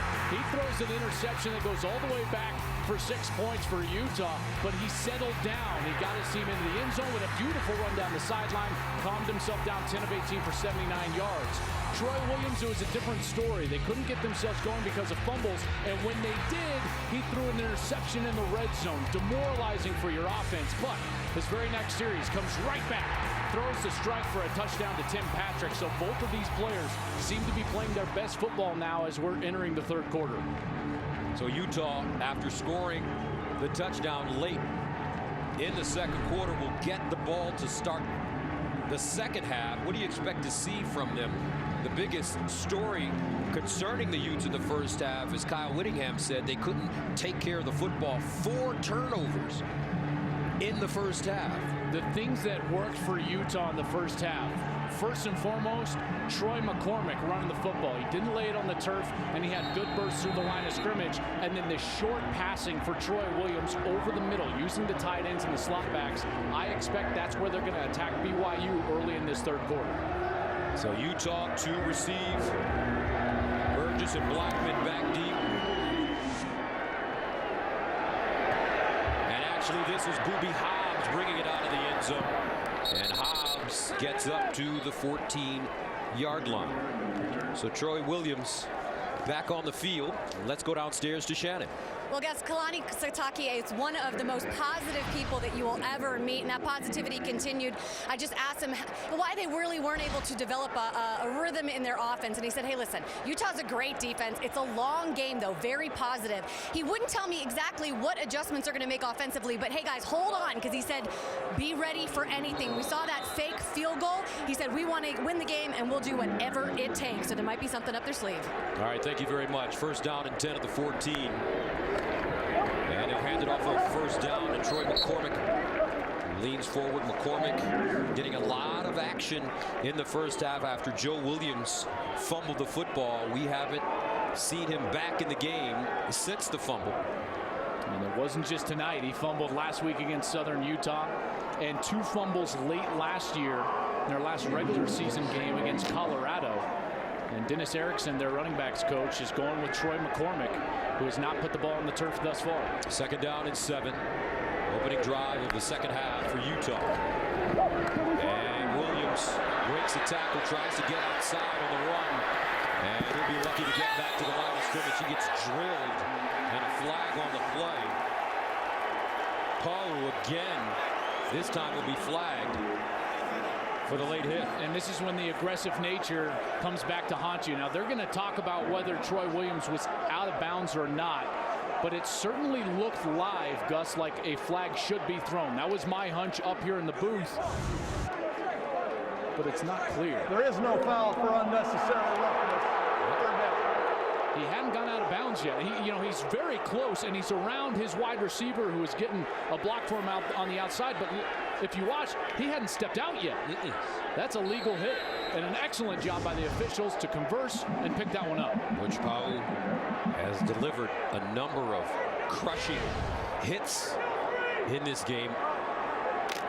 3rd down and 6 for the Utes at their own 18.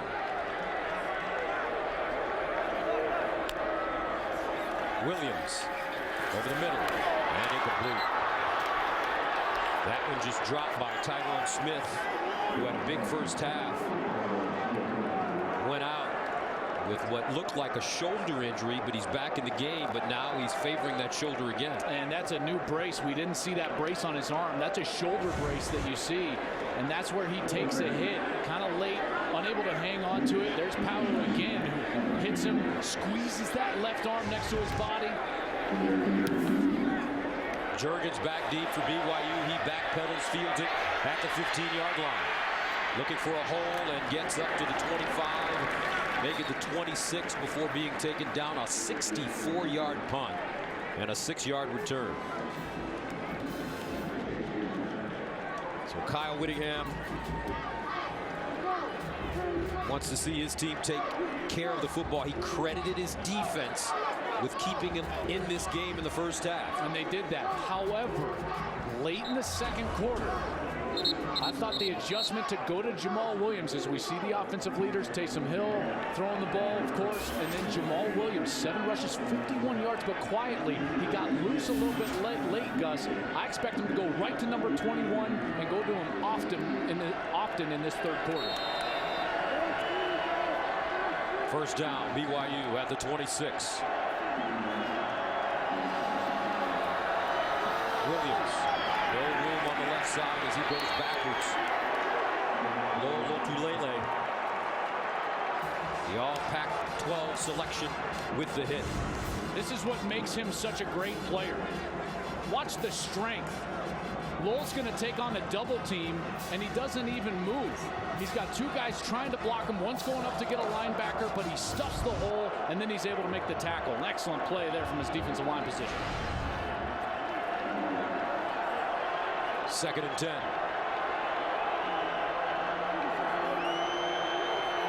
Hill throws it, drops it underneath, and it's caught by Juergens as he gets it past the 30-yard line. A gain of about 5 yards. You know, if I'm Mitchell Juergens, I'm going up to my quarterback. I'm saying, hey, hit me in the chest. He's extended him out far too many times. But here on 3rd down, this is all about Taysom Hill. They've been going to that quarterback zone read in this situation quite a bit here. Keep your eye on number 1, Laulu Putatau. He's a slick receiver. 3rd down and 5.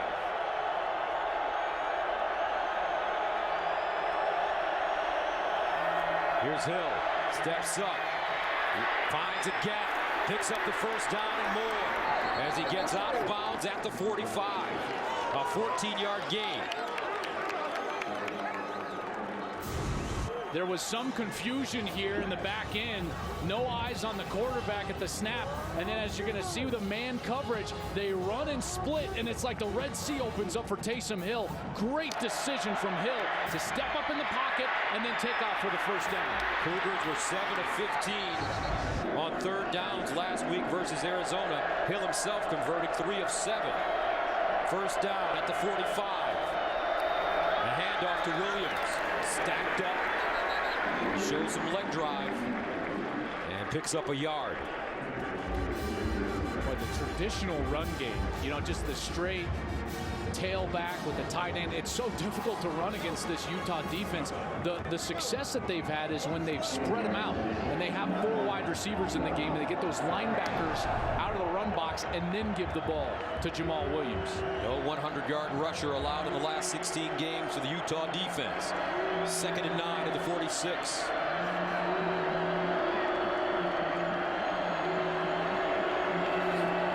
Taysom Hill in trouble. And he just dumps it. And a flag on the play. This may be intentional grounding or a late hit. Yeah, I thought this could go either way. I didn't think he was quite outside of the tackle box, but they also threw him down to the ground late.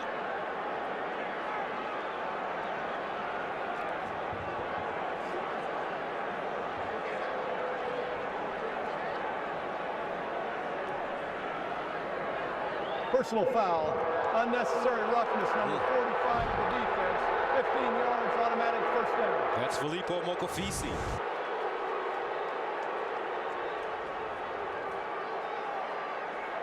And they spin him around late, and then that violent throw to the ground. That's absolutely going to draw the flag. That's the correct call.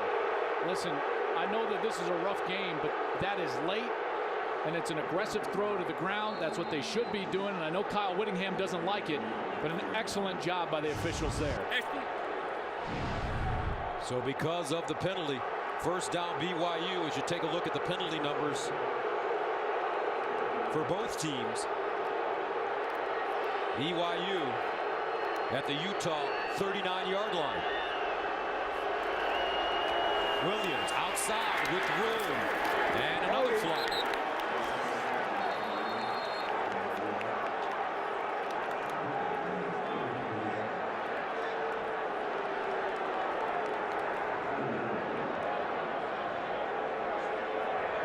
Holding, offense number 89, 10-yard penalty, replay first down.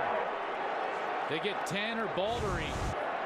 He's right here as the tight end, and he's man-to-man blocking, and then as the ball bounces out, right there, the jersey pops off, and you can see him hold the defensive player for Utah as Jamal Williams gets the edge, and the flag comes out.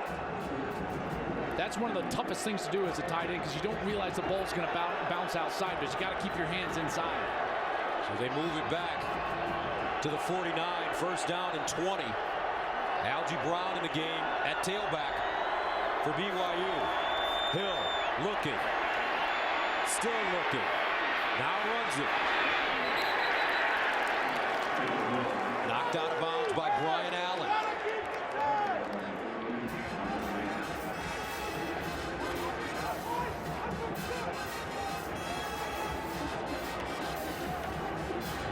Two-yard pickup for Taysom Hill. At 2nd and 18. I think there's a unique goal in these situations. As a quarterback, I wanted to get half of these yards back. You don't go for broke. Get half of them back. Make third down much more manageable.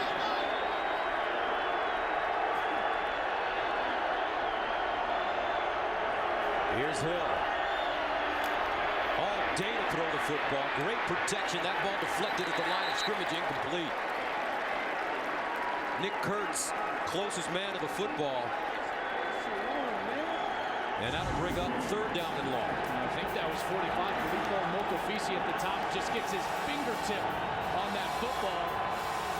And that brings up an excellent chance for Utah to get off the field here on third down. Cougars need to go to the 29-yard line for a first down. 3rd and 18.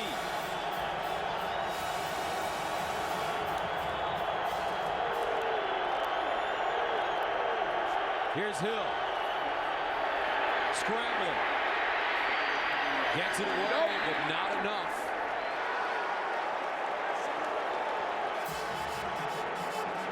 And that'll bring up fourth down and long. There was some confusion on Utah's defense, and they actually allowed the tight end to run free right down the middle of the field, but Hill didn't see him. Here's the tight end, and he's going to run right down the middle of the field. You see the confusion taking place, and right there, that ball, if he's able to get that out, that's a conversion. Linehan punting from his own 39. Booby Hobbs back deep at the 10.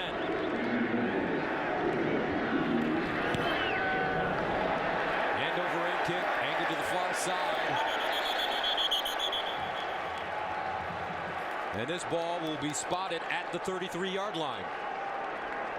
14-13, Utah. Let's see if the BYU defense can step up once again.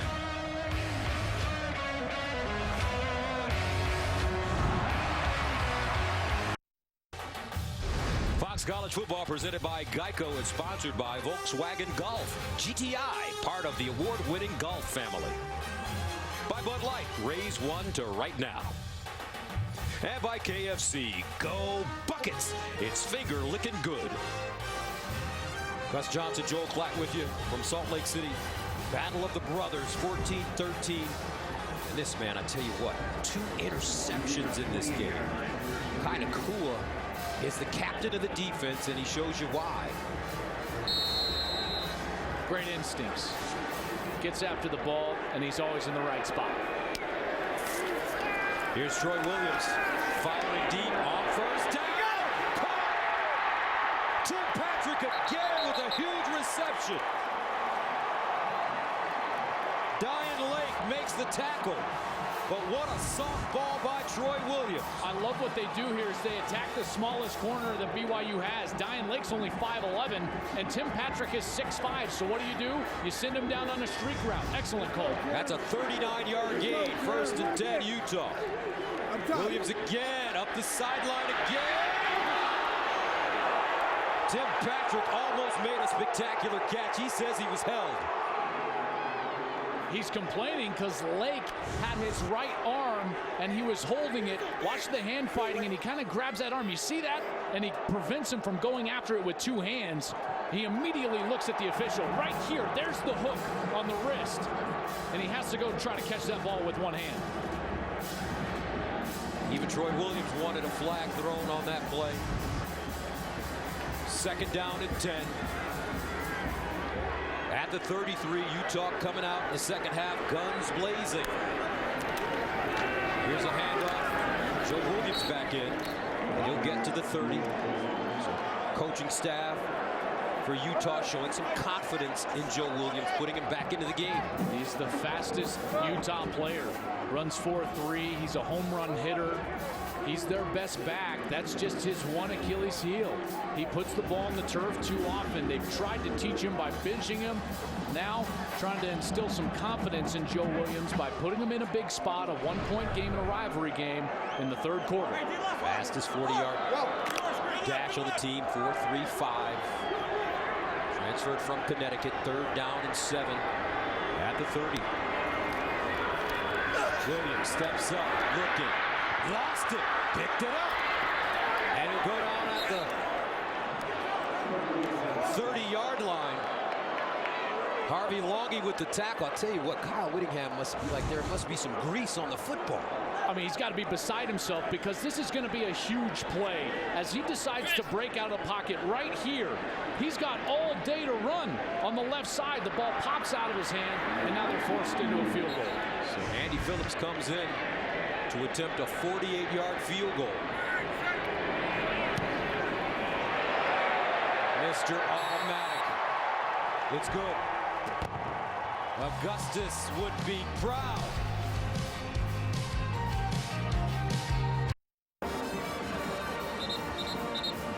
Don't forget to check out Breaking the Huddle with Joel Klatt on Facebook Live every Tuesday at 7:30 Eastern, sponsored by Dr. Pepper. And we've got a special episode coming next Friday night. We're going on campus at OU. Prior to that Ohio State-Oklahoma matchup, and we'll be live there with a real authentic and organic campus edition of Breaking the Huddle. I'm excited about that. All right, 1st down at 10 to 25. Taysom Hill over the middle. And at the 30-yard line, Jamal Williams still fighting for extra yards. Look at the leg drop. As he gets to the 36-yard line and picks up a 1st down, Cody Barton had to hop on his back and take a ride to bring him down. Give that Man, the ball, you can feel it, right? The energy from that last pass and run. He runs with a purpose. He gives the energy to this offense. They feed off of him. And right now, if I'm Ty Detmer, I want to get him going. First down and 10 at the 35. Williams in motion. Hill looking that way, steps up, wants to run it. And they pick up a few. I thought it was interesting yesterday when we talked to Jamal Williams, and you said, so Jamal, are you worried about that front seven of Utah? They're really tough. And he looked at you. He put his finger in the air, his index finger, twirled it, and said, whoop-de-doo. I have never experienced that in a player meeting, but I got to tell you, I loved his attitude. I loved his perspective. I even love more the way he plays the game. Here's Williams. No, it's Hill. And the keeper. And he'll get out of bounds at the 45. They just continue to put those defensive ends of Utah in the read responsibility, and they continually go after number 50, Pita Taumui-Pinau. And Hill has twice now gotten to the edge and gotten big conversions. And remember, his long touchdown run was on that exact same run concept. 9-yard gain, first down, BYU. Trailing 17-13. At their own 46. Hill hit as he throws. Intercepted.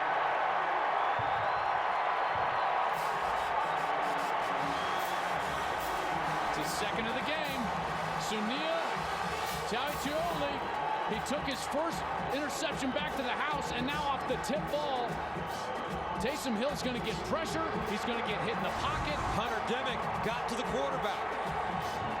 Here's Demick, the captain, beats the tackle right onto his arm, and as the ball goes up in the air, well, you could say that would even be a fumble as it wasn't coming forward, but it doesn't matter. Because Tautioli comes up with the interception once more, his second of the game, and this defense again comes up with the big play. They've been doing it all night. First interception for Tautioli, run back for a touchdown. And Utah with good field position, but on first down, Joe Williams met in the backfield to Ale with great pressure. And he tackles him for a loss. As you look at the turnovers, 6 turnovers. It's been so sloppy, and it's really not what you expect from a Kyle Whittingham team. And even though Kalani Sitake is a young head coach, he's not the type of natured guy that you would think his team would be coughing the ball up like they have here. Second down and 13 at the 48. And they'll stay on the ground. Logan Taile rather with the tackle once again.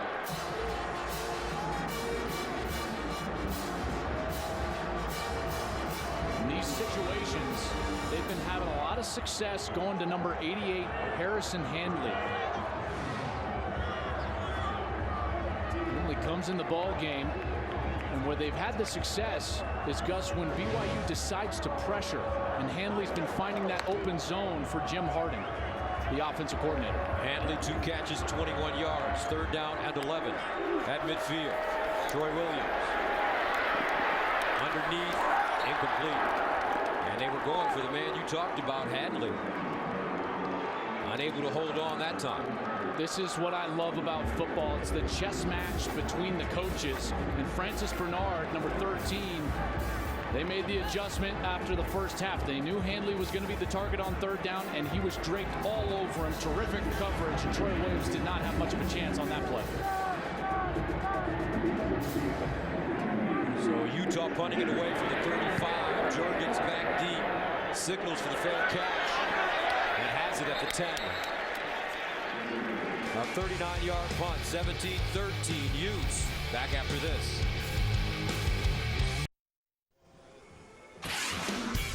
Tradition here at Rice-Eccles Stadium is the mighty Utah Student Section, also known as the MUS. One of the most avid and vocal student fan sections in all of college football. The nearly 6,000 strong group stands throughout the entire game, gets really loud on opponents' third downs, and sings school fight song after the Utes score. Our Traditions of the Game is sponsored by Dr. Pepper, It's a college football tradition. Well, I tell you, sounds really loud down there, Shannon. It is from time to time. Certainly the must section is getting it going, but I'll tell you what, guys, this bench over here for BYU, I'm shocked at the lack of energy that I've seen from them. Really no one getting up and motivating everybody. Every time the offense comes over, they're just kind of sitting down. It's very, very quiet over here for the Blue. All right, let's see if they can get fired up with the football at their own 10-yard line. Make that 11-yard line. Taysom Hill up the sideline and caught. Nick Kurtz comes back to get the football, and he gains about 17 yards on the play. Easily the best throw of the night from Taysom Hill. The back shoulder fade to Kurtz, and now they're going to use some tempo. This worked for him in one series in the first half. They're going to go back to it. First down at the 30. Jamal Williams. Williams gets to the 32-yard line before being knocked out of play. And they keep going at this young man tonight. They do, and he just got away with a face mask right in front of the BYU bench. Either Taumui Pinu, as he's going to come tackle Jamal Williams with his right hand right there. And he pulls the face mask down, and no flag was thrown. That's a miss by the officials, and something that really could have jump-started this BYU drive. 2nd and 8.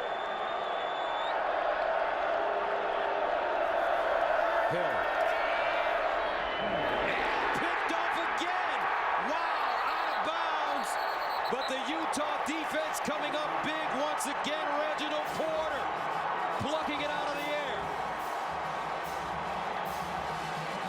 Hill's trying to go back to that back shoulder throw that he just made so beautifully 2 plays earlier. But the problem is, Kurtz wins inside. See, he's running inside. You cannot throw back shoulder when your wide receiver has inside leverage. Cardinal sin for a quarterback. A veteran Hill has to know that.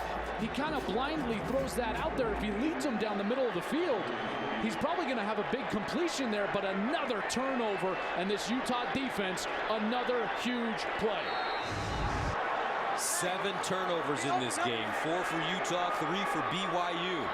Utes now at the 48. And they'll run it straight ahead with Joe Williams.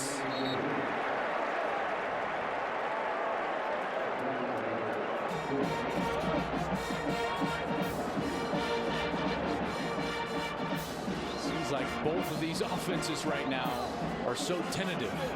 They're playing to not make a mistake.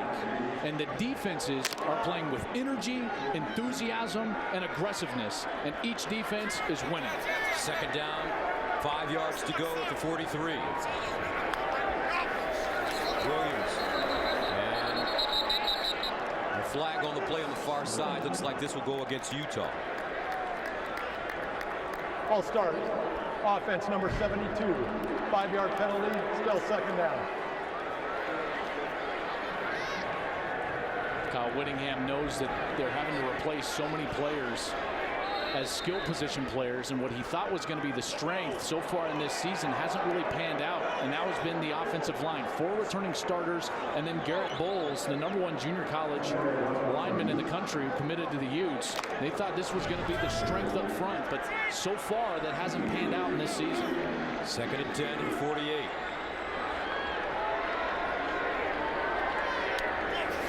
Williams looking, moving. Williams, and he just run it out of bounds. Another flag.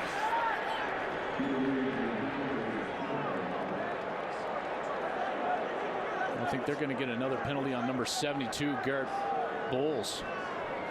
Penalties, turnovers, a raggedy game for both teams. Holding. Offense number 72. 10-yard penalty. Replay 2nd down. You know, Bowles, once he sees his quarterback, here's Bowles right in the middle of your screen. And he's just going to drive his man. That's Harvey Longy. And he just drives him to the ground. I don't see a hold as much as just an aggressive drive block that ended on the ground. If I'm Bowles, I'm frustrated with that call. And it puts his offense in a terrible situation now. It's 2nd and long. At the 42, Bowles will stand on the sideline on this play.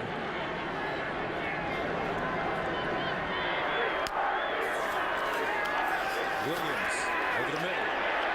And caught, first down, no. Are they going to call it a flag? A catch, rather, a flag on the play. As Damari Simpkins is rocked. Kai Nakua, not only is he a ball hawk, he can deliver a blow as well. Simpkins taken to the sideline.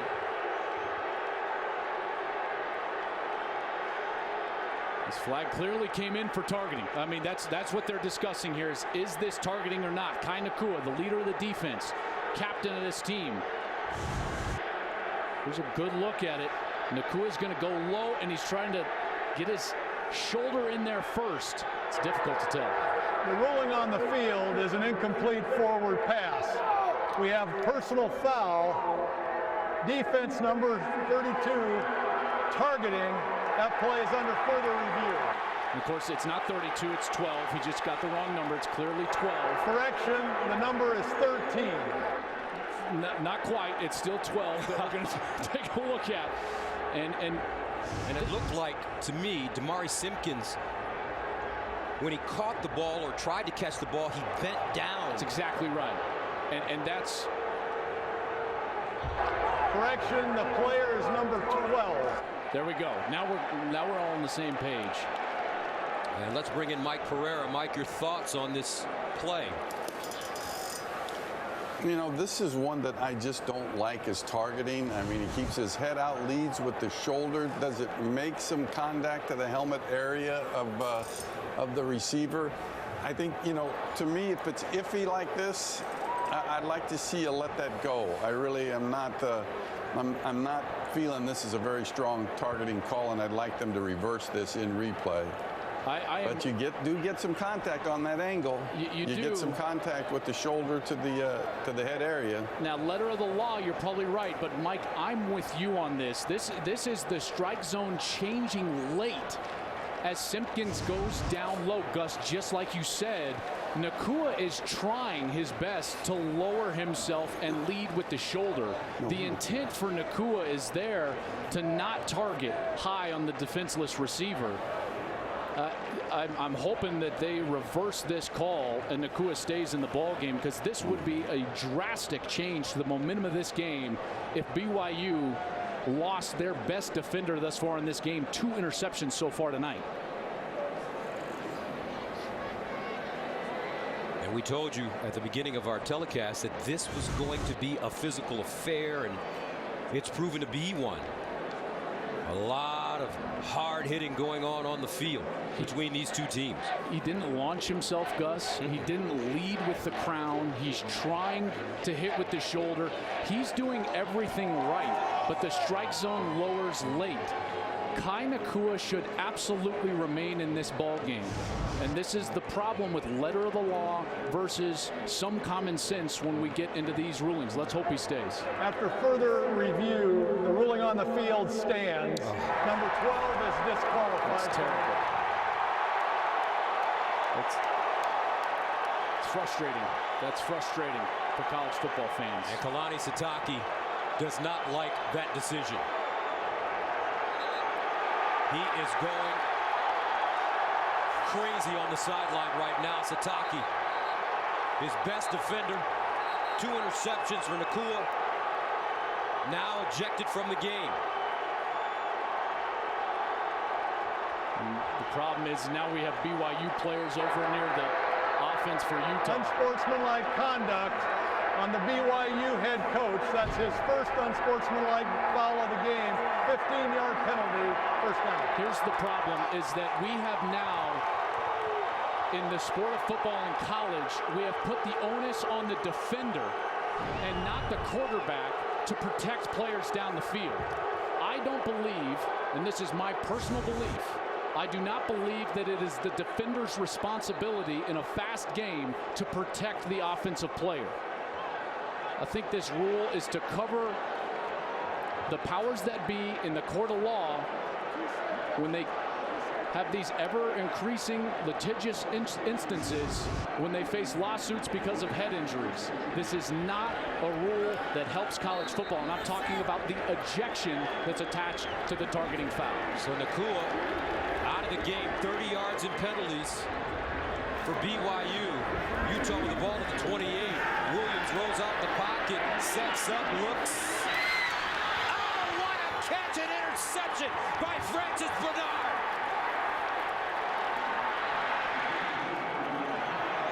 There is a flag out late on the play as Kalani Sitake is going crazy with his defense.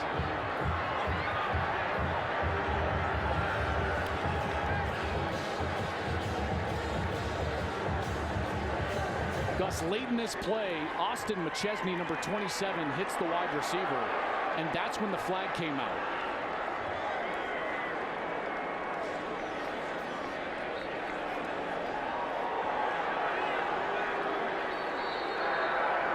The ruling on the field is an interception by BYU. After the interception, personal foul, number 27 of BYU, targeting. That play is under further review. That's Austin McChesney. Austin McChesney is playing safety. He goes back and takes Kai Nakua's spot. And as we see the interception being made, unbelievable catch. There is the hit on number 4, Troy McCormick. And that's when the flag comes out. Here's the hit, shoulder up high, and immediately the flag came out. McChesney can't believe it, but Sitake only saw the interception.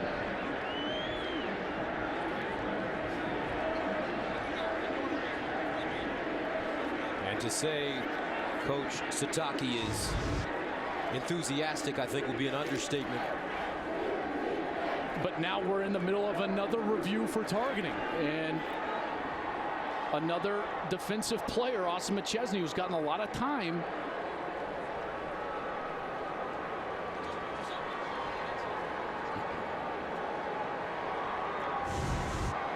It's another look.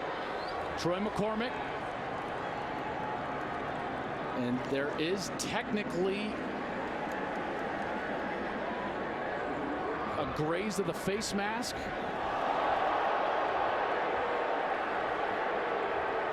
If I had to say which one of the two were more of targeting, I would say this one is more targeting than the first.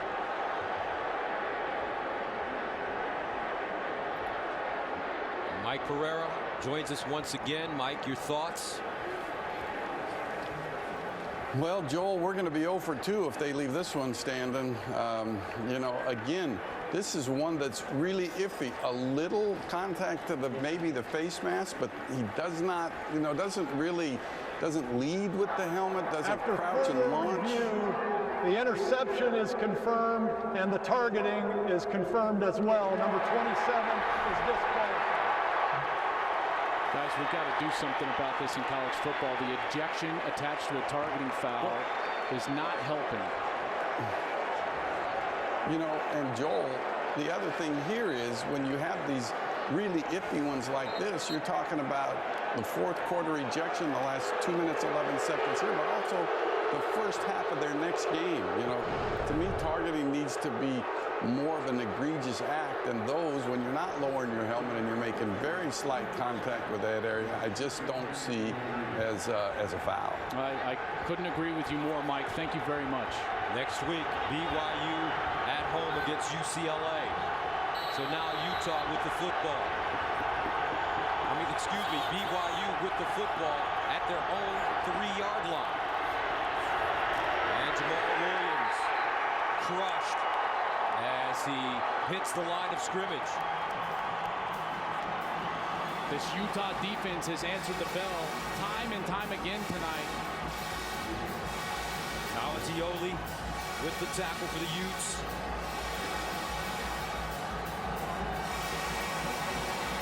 And now this crowd into it.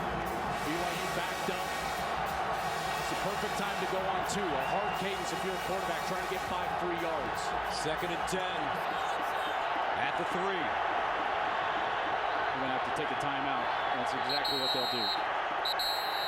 So BYU takes the timeout, 1:30 remaining in the third. Interesting turn of events for BYU as they lose two of their best players, most notably their captain, Kai Nakua, ejected for targeting, then Austin McChesney ejected for targeting. I just want to be very clear, I thought both should have stayed in the game. Second and 10 for BYU.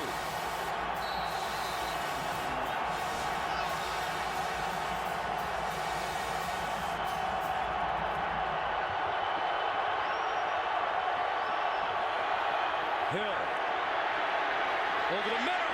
He's got a receiver. And Marshall just drops the football. He was wide open with nothing but green grass in front of him. They had a total breakdown in coverage because it looked like Hill might escape the pocket like he wanted to run.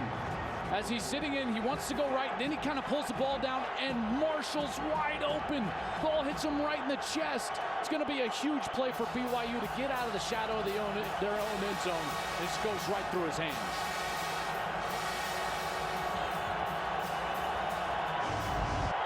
Third down and 10.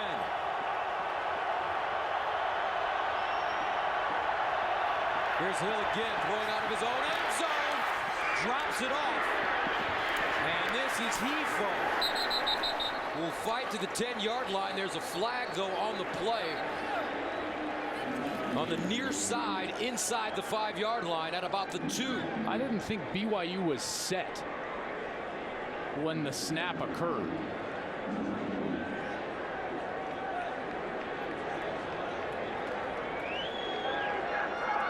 Illegal shift on the offense. That penalty is declined. Fourth down. So you were absolutely right, partner. BYU not set now. They'll have to punt it away. About this Utah defense answering the bell again. We've seen it time and time and time again. Ty Detmer, he had the right play call dialed up. Marshall drops the ball and Utah gets off the field. So the Utes with a chance at great field position. Brett Ullman comes in to punt. He's about 7 yards deep in his own end zone. Ruby Hobbs, the return man. Hobbs comes up. Lost it! BYU ball again! Incredible!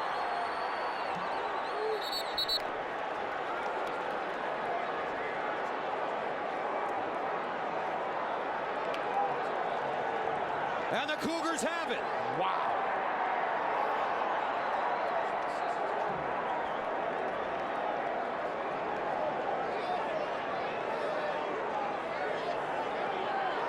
Mistakes in every facet of the game for Utah. Moving on the field is a muff punt recovered by BYU. First down. Ruby Hobbs muffing it. Michael Davis, Johnny on the spot. Scoops up the football. Gus, what was so odd is normally you see him actually just drop the punt, but he catches the punt. And then when he goes to take his first step, that's when it finally falls out of his arms. Kyle Whittingham has got to be beside himself. 6 turnovers for the first time since 2013. That's a night in which they played UCLA right here. So BYU with the ball at their own 49. They'll pitch it. Jamal Williams, stutter stepping, gets through the hole and crosses into Utah territory. You start to wonder how many times this Utah defense can answer the bell. How many times can they be put in a precarious situation and continue to come back and put together quality efforts? They start very well on this series. Ben Williams to the ground, and BYU is going to take this thing to the quarter. Wow. I haven't seen a quarter like that in quite some time, my friend. No question about it. 17-13 heading to the fourth.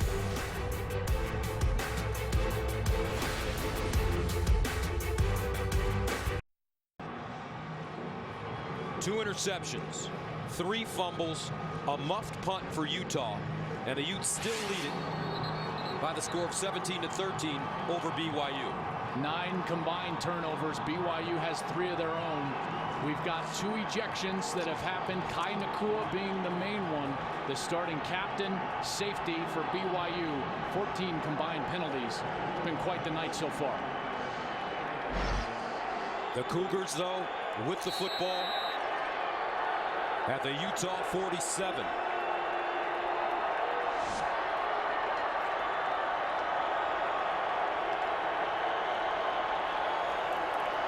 Taysom Hill. He'll throw it. Up the sideline. Back shoulder incomplete. Out of bounds as Mitchell Juergens couldn't keep his feet in bounds. And Jamal Williams being looked at on the BYU sideline. 58 yards rushing. He's their energy. He's their spark plug. Not in the game. This is going to fall on Taysom Hill, the senior, the veteran, the leader of this Cougar offense. 3rd down and 6 at the 47. Squad, the backup running back in the game for the Cougars.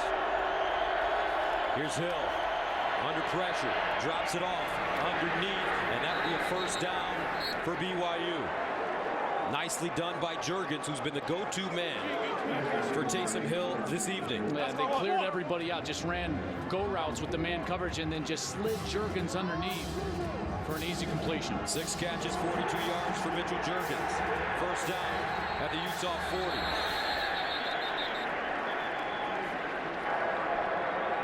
The previous play is under further review. Tail end of this play, I think that there's some question of whether his knee was down right there. That left knee was awful close. Okay, here's the clear out. 84 and 3 are going to clear out. Now 87, Juergens, he comes in. Watch this left knee right there. I think it does hit the turf.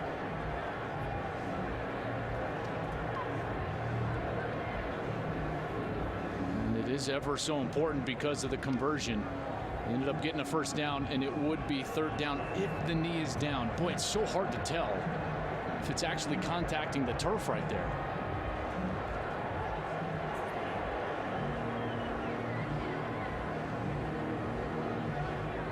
Yes, it's down. And that'll bring up 4th down and 3. Right there, bottom right, clearly down.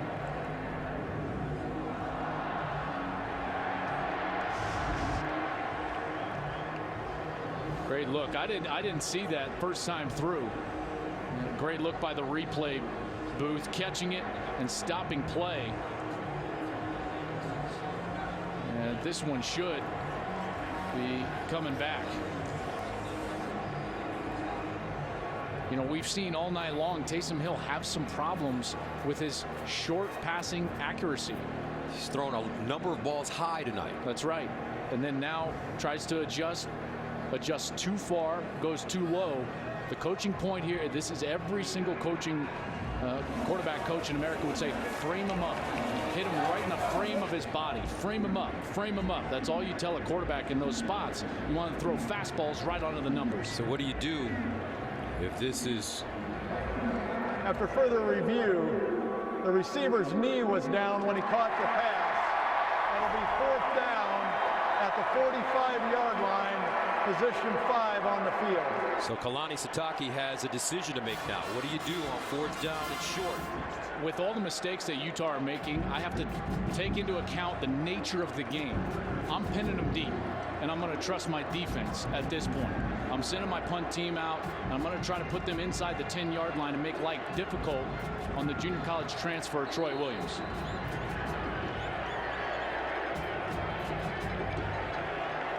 That's exactly what they'll do. Is Johnny Linehan trots out.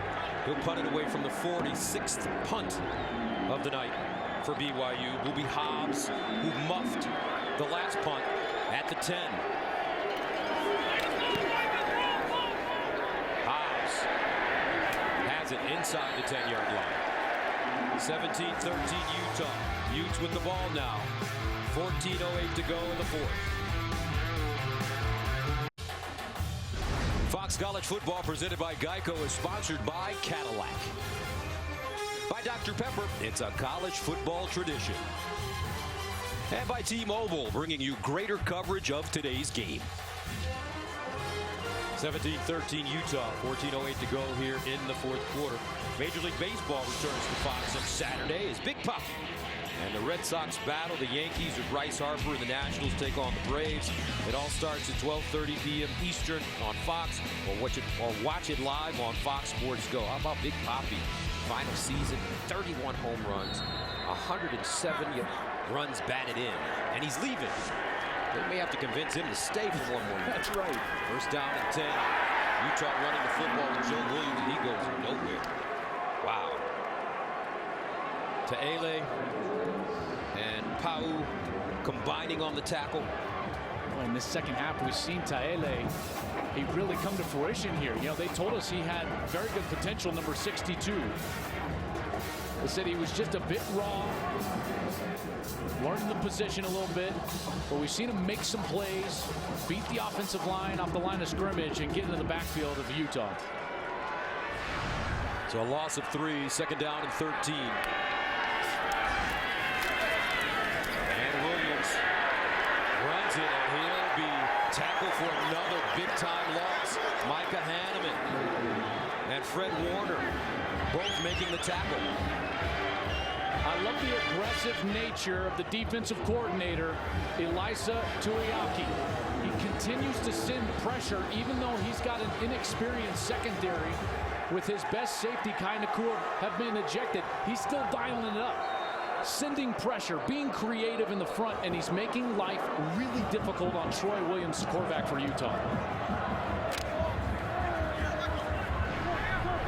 Third down and 15. Williams out of his own end zone, goes for the home run up the sideline, incomplete but a flag. Tim Patrick, the intended receiver, and this will go against BYU. Chris Wilcox will be called for interference.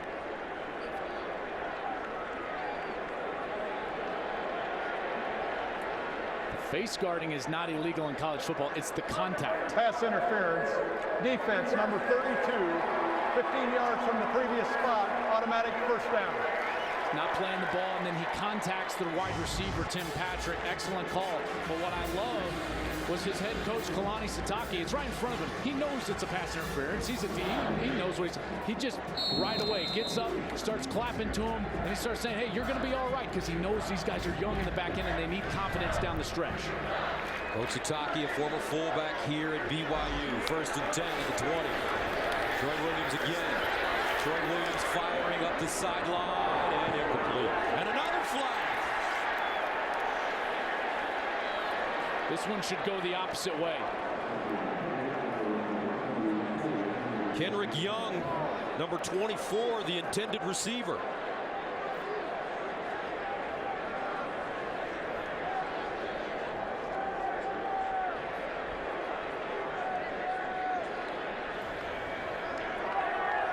Pass interference. Offense, number 24.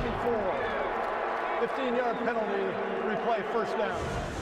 The position is perfect for Wilcox here. He is in prime position, and then the push comes from Kenrick Young. That's an excellent call. Both of those, excellent call. And I got half the distance. I got to give a large amount of the credit to Kalani Sitake, because remember what I just said. He was encouraging his young defensive back right away, and he comes back and makes a great play. So first down and 29. As they move it back to the 10, Zach Moss in the backfield. And they're handed off to Moss with a lot of running room. Moss breaks a tackle, crosses the 25, gets up to the 28, a 17-yard gain. Matt Hadley finally brings him down. And both hands on the ball, even down the field. Ball security becoming such an issue. You know it's being preached on the sideline after all the turnovers that Utah has had tonight, 6 of them. But a great first down play. Now they're all the way back within the chains. A very easy situation here, 2nd and short, which usually, Gus, means you want to take a shot down the field. 2nd down and 3. Quick strike, near side, Simpkins, first down, Utah. Sometimes it's just one run. It's one play that can spark your offense and get it in rhythm. It's like that old car. You know, you don't know if it's going to start, but then all of a sudden it kind of turns over and you're like, now we're in business. That's what that one run does for you as an offense. It seems like they found a little rhythm here. First down, Utah at the 32. Moss finds a crease. Lolile with the stop. And if nothing else, with how great their defense has been playing, you know what this series has done so far? Changed field position.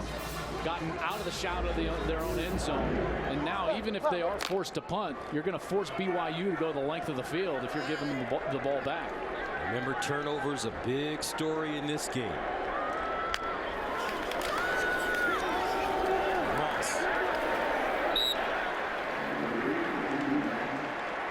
9 total turnovers, 6 for Utah, 3 for BYU. Great offensive line play, and they're starting to get some movement. That 68, J.J. Dielman, the center, he moved from right tackle. He's their best and most experienced offensive lineman. He gets a great block at the point of attack and allows his guard to go up and get a block, and the linebacker, they're starting to win up front for the running game. Tim Patrick, the receiver at the top of your screen. He's made some big catches today. 3rd down and 2. He'll hand it off to Moss, looking for the first down. He has it and more. As he gets to midfield, Moss, some hard running. Powell finally brings him down after a 10-yard gain. 8 carries, 52 yards for Zach Moss. Boy, you gotta love what this true freshman is giving the Utah Utes right now. He's giving them ball security, he's giving them energy, rugged, tough, physical running down the field, and he's moving the chains. Zach Moss, unheralded hero right now for this offense on this series. Look what he's done on this drive. 4 carries, 35 yards. First down at midfield for Utah. Moss again. He'll pick up 4.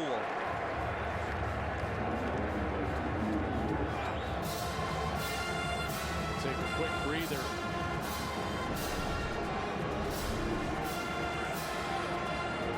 Joe Williams is now going to enter the game. So Williams, who fumbled earlier, be the running back for Utah, as this offensive line has established themselves and they're running the ball very well. 2nd and 6 at the BYU 46. Williams with a first down. And Williams finally slung down at the 39 after the 7-yard gain. Matt Hadley with the tackle. No secrets here.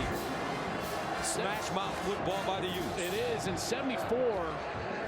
Uatafake, it's a great block right there, and Williams jumps out of the way, then he finds the hole, and he gets upfield. This is the rhythm that they've been looking forward to all season long, is allowing these big 5 offensive linemen to start getting off the ball and own the line of scrimmage. 10th play of the drive that started at the 10-yard line. Williams lowers his shoulder. Picks up positive yardage once again. Fred Warner throws himself under the chariot.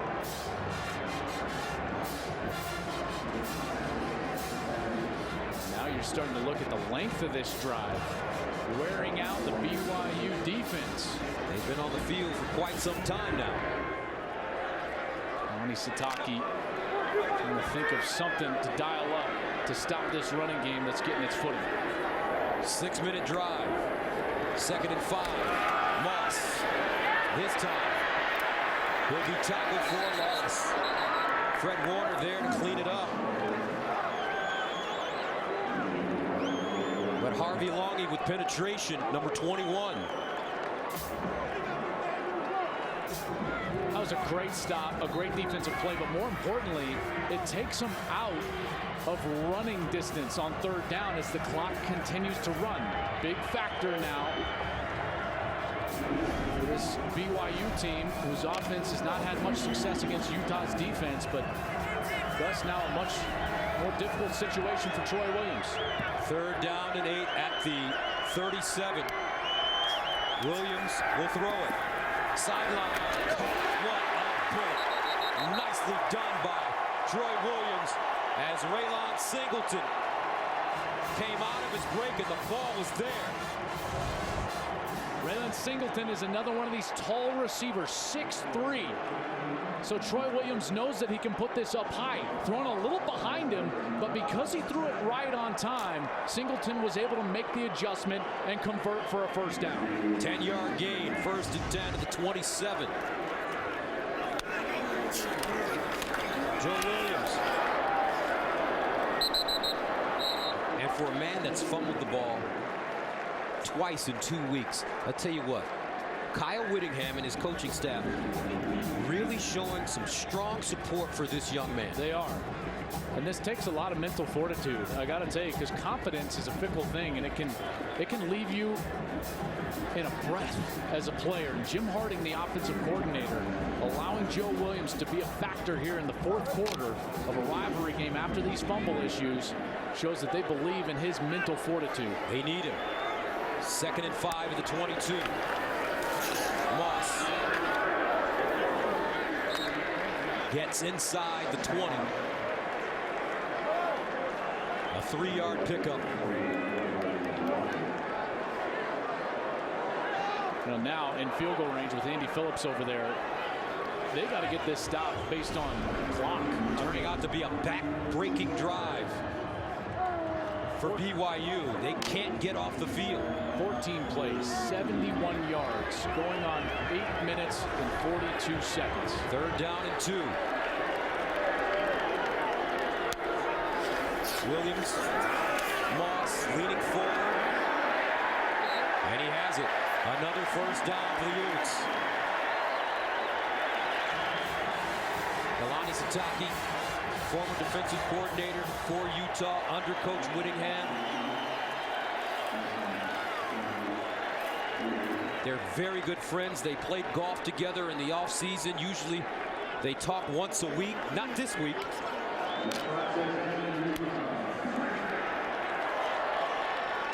First and 10 of the 16.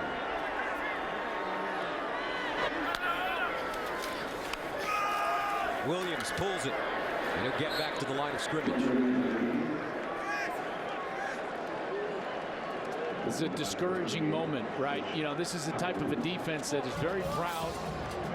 They played so well all game against Arizona last week, and then right at the end, they gave a big touchdown to Nick Wilson, and they were bailed out by their offense. And now in the most important situation in this game, they've allowed a championship-style drive from Utah. I mean, when you know that they're going to try to run the football and they're still running the football, this can be demoralizing, and we'll see if Utah continues to pound away with the run game. 17th play of the drive that started at the 10-yard line.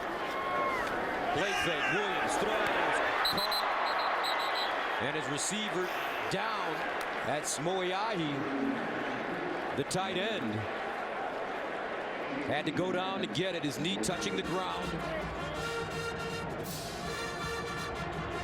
Surprised they threw a pass there, to be quite honest, but they do get back within the chains.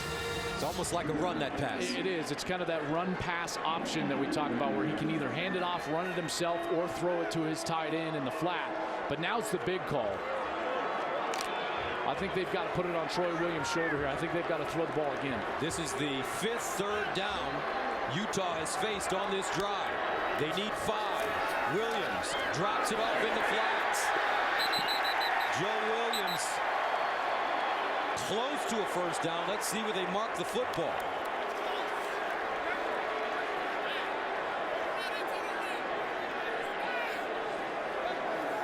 Timeout for measurement. And they'll measure. As the corner looks inside, Gus, they just sneak the running back out to the right. And Williams gets it right on the numbers. Perfect throw from Troy Williams. And Joe is out of bounds right at the 6. That's where you saw his toe, which is right where the yellow line is. That's right where his foot is. The ball is on the outside in his right arm. Utah short. There was nothing on that replay that would suggest that that was a bad spot. In fact, that was a perfect spot.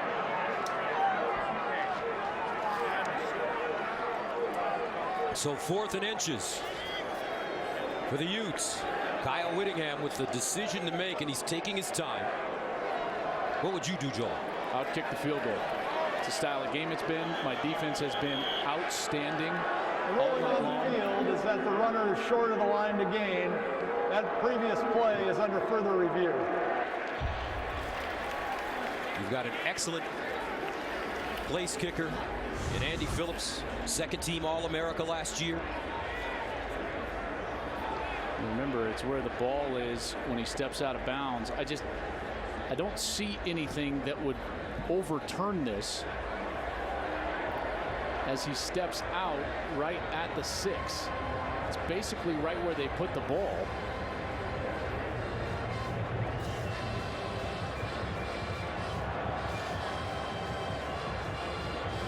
Boy, that's tough. Maybe on that angle you could say that the ball was more in front of him, Gus, and should be a hair ahead of the 6-yard line, but that would be very difficult to overturn.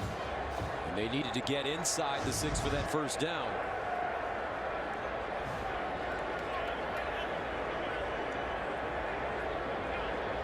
Andy Phillips is positive. He just had another baby boy. He's still on cloud 9. That's right. We'll see right here. After further review, the ruling on the field stands as called. 4th down. Yeah, I just didn't think there was anything there that you could overturn it. But if I'm Kyle Whittingham, I'm sending Andy Phillips out to kick the field goal because I believe in my defense that much. But he's an aggressive coach, and this offensive line on this series in particular has been winning on a snap-in, snap-out basis. Andy Phillips has a nickname. They call him Automatic. He's 65 of 78 in his career. Kyle just asked the official to wind the clock so that he can take all the 25 seconds off the play clock, and then he's going to call a timeout to make his decision.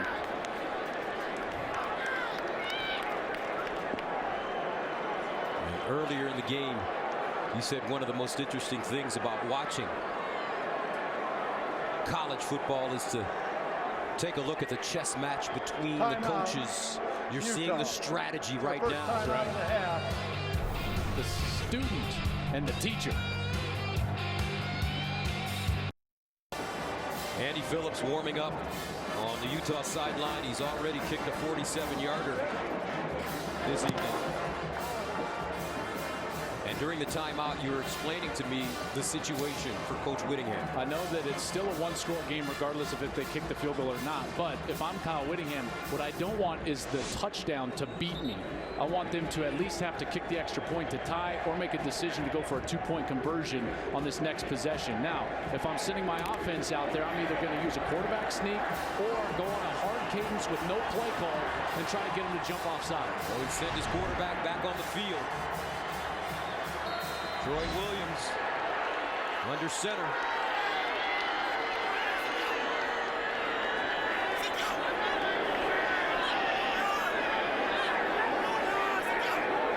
That's exactly what they did. They don't have a play call, Gus. He's going to stand up and call a timeout.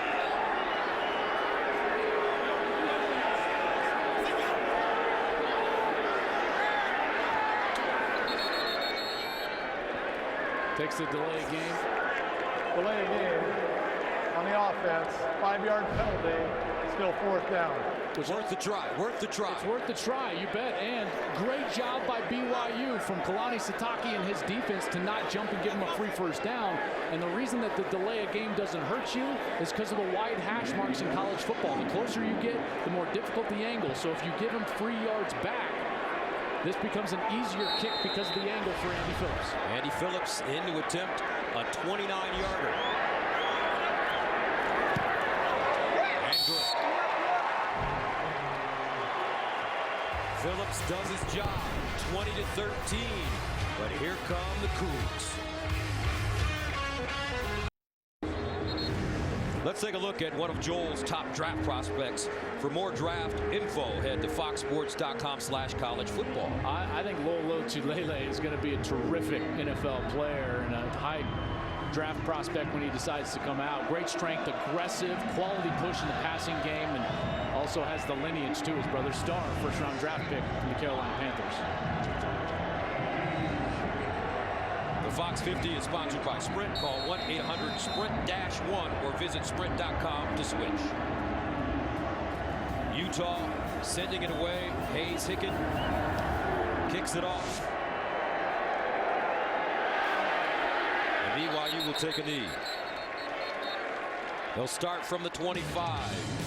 Hill with a lot of work to do, down 20-13. Fox College Football presented by Geico. 15 minutes could save you 15% or more on car insurance. 20-13, Utah with the lead. Let's take a look at the Nissan Heisman watch. Well, I got to start with Christian McCaffrey because he was sensational last week against Kansas State. But Nick Chubb has been fantastic. Deshaun Watson, J.T. Barrett, Leonard Fournette. The deal here is there are so many great players out there that are showing out for the first time, like Louisville quarterback Lamar Jackson. He was awesome against Syracuse last night. Phenomenal, wasn't he? It's like Michael Vick out there. He rushed for 200 yards and threw for over 400 yards. 4 touchdowns rushing. So Taysom Hill. 1st down and 10 at the 25. Hill over the middle and incomplete.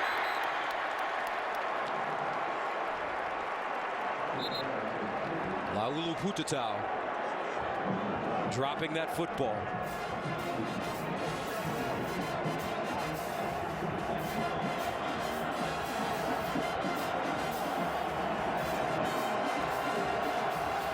Second down and 10 at the 25. No Jamal Williams in the game right now. We saw him being worked on the BYU sideline. Algie Brown in the backfield. Here's Hill. Looking. Scrambles out of the pocket.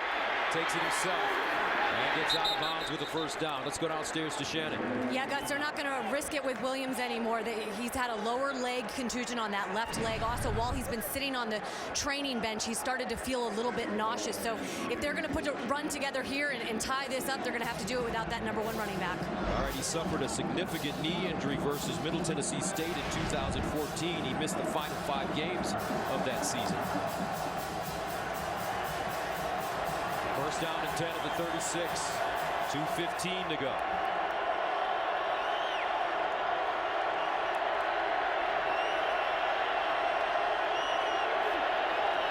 Hill handles the snap, steps up in the pocket, throws on the move, caught, and he gets out of bounds at the 45. Treneman with a 19-yard reception. He got surprised by the snap. It's going to come up. He kind of takes his eyes off, and all of a sudden the ball hits him right in the chest. He recovers. The pocket collapsed around Taysom Hill, and he was able to step up and get the completion. I always felt like I wasn't really in the 2-minute situation until we got our first down. He runs for a 1st down, and now a big completion crosses the 50. Taysom Hill 0-2 in this rivalry game against Utah. 1st and 10 at the 46. Hill fires over the middle and broken up. Well defended by Cody Barton as he lays out and redirects the football.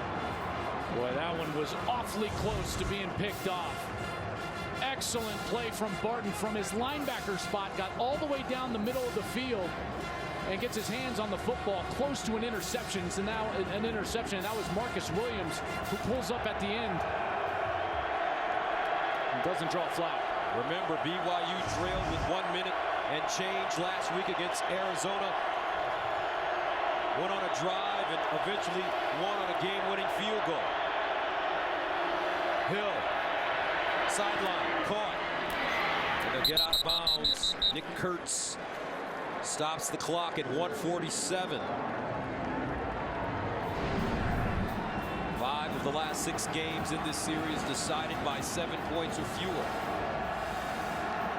But BYU driving now with the ball at the Utah 39.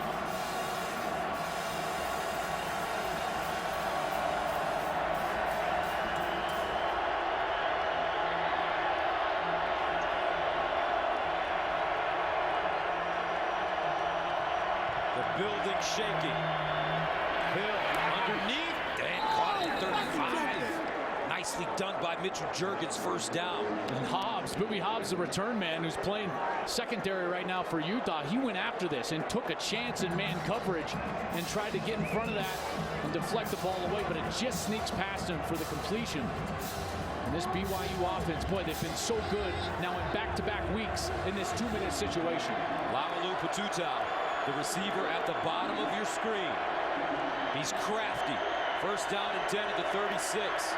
Hill looking that way and incomplete. That one thrown long. Laulu Patutau, the intended receiver. Quarter covering. These situations for a quarterback, there's so much pressure, but you have to understand what the objective of the defense is. They're so scared to get beat deep that you're always going to have underneath routes that are open and completable balls for first downs. Second and 10 at the 36. Taysom Hill steps up with a lane. Hill. And he goes down inside the 30 with 1:05 remaining. And a timeout called by BYU. Cougars with 1 timeout remaining, down 20-13. BYU down 20-13, but refusing to die. With the ball at the Utah 28-yard line, faced with a 3rd and 2. A lot of nervous fans here at Rice-Eccles Stadium. You see, these situations have been dominated by Taysom Hill running the ball, scrambling for first downs on 3rd down situations. BYU with 1 timeout left. 1:05 to go. Algie Brown in the backfield. Kurtz in motion. Taysom Hill underneath. Kurtz. And he's tracked down inside the 20. A 9-yard gain. 1st and 10 at the 19. I love the composure from Taysom Hill. He got the all-out blitz. Utah sent the house, and he just calmly backpedaled and dumped the ball over for a completion and a first down. 1st and 10 at the 19-yard line.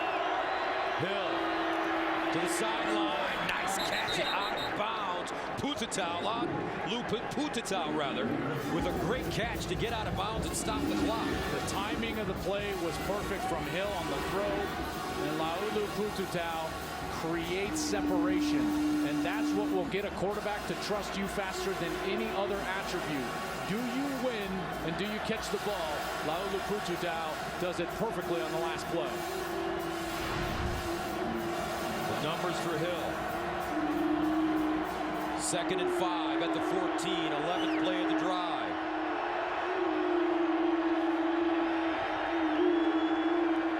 Here's Hill again. Scrambling. Throws to the sideline. And it's Juergens who dives forward.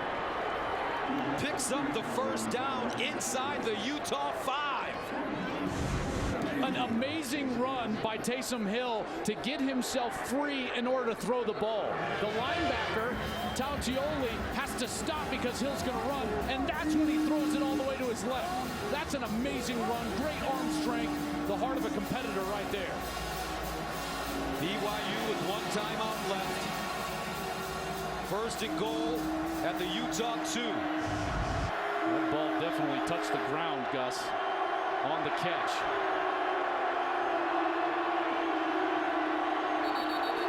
And the officials up in the replay booth. Delay a game. Saw it. Offense. Oh, did they not? Penalty. Still first down. Wow.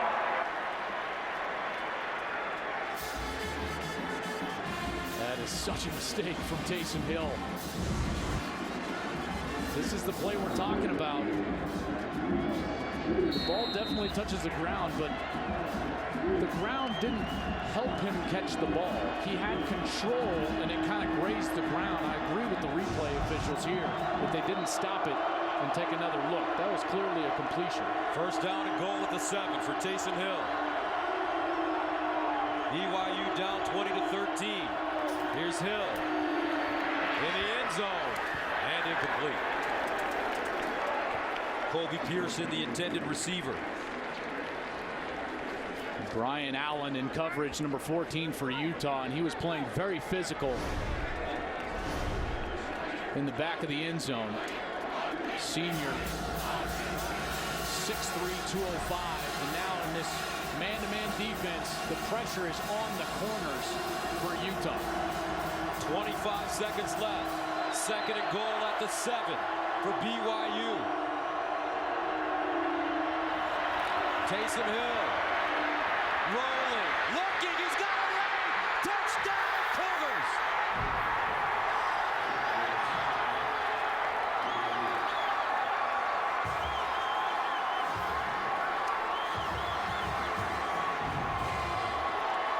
On the road.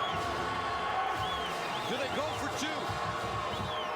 If I know Kalani Sitake well enough, he's absolutely going for 2 here.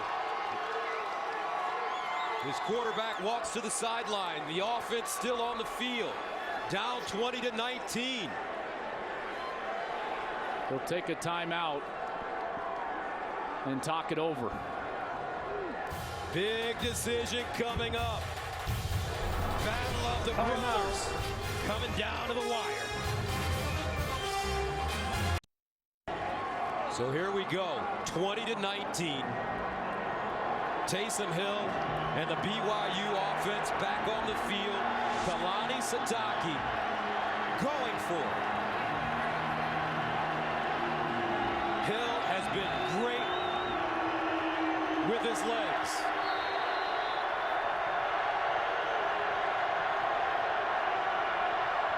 Kobe Pearson coming into the game. 2-point attempt for the Cougars to take the lead. Hill, drop play, on his feet, and he won't get there. Hunter Dillon.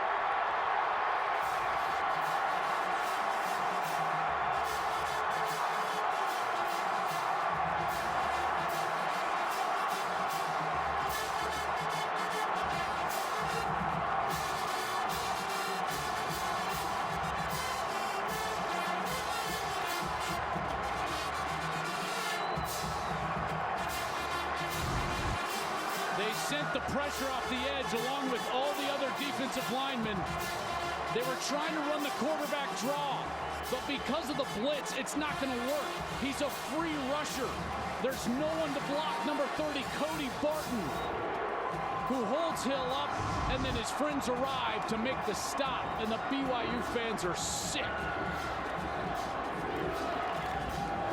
BYU out of timeouts. The onside kick coming.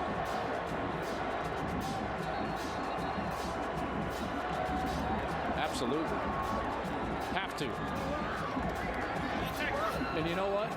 I love the 2-point play aggressiveness from Kalani Sitake. I think you should have a check attached to a quarterback draw because of what I just said. If they blitz, you don't have a blocker.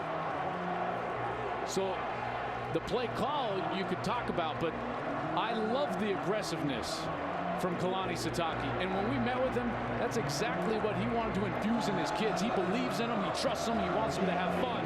But credit to the Utah defense. How many times have they shown up in big situations tonight?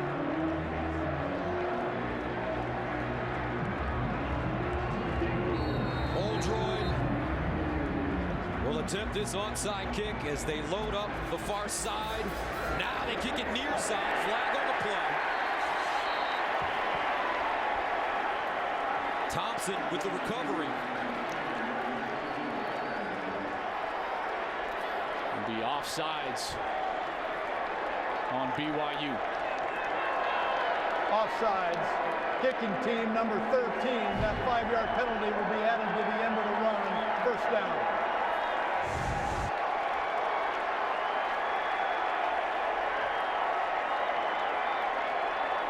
A hair offside.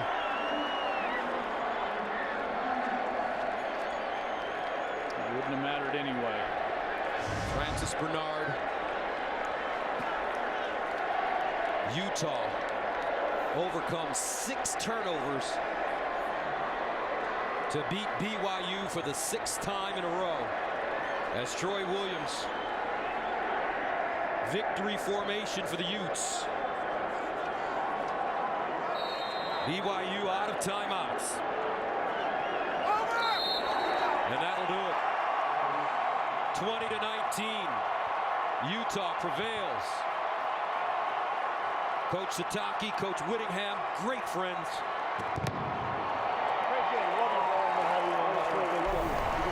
Coach Sitake saying, I love Kyle Whittingham, the man, not just the coach. And I'm sure they'll talk about it during the offseason when they're on the golf course.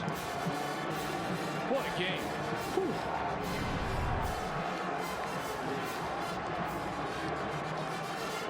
And our Dickey's performance of the game goes to that great defensive stop by the Utes on the 2-point conversion. And they brought the house.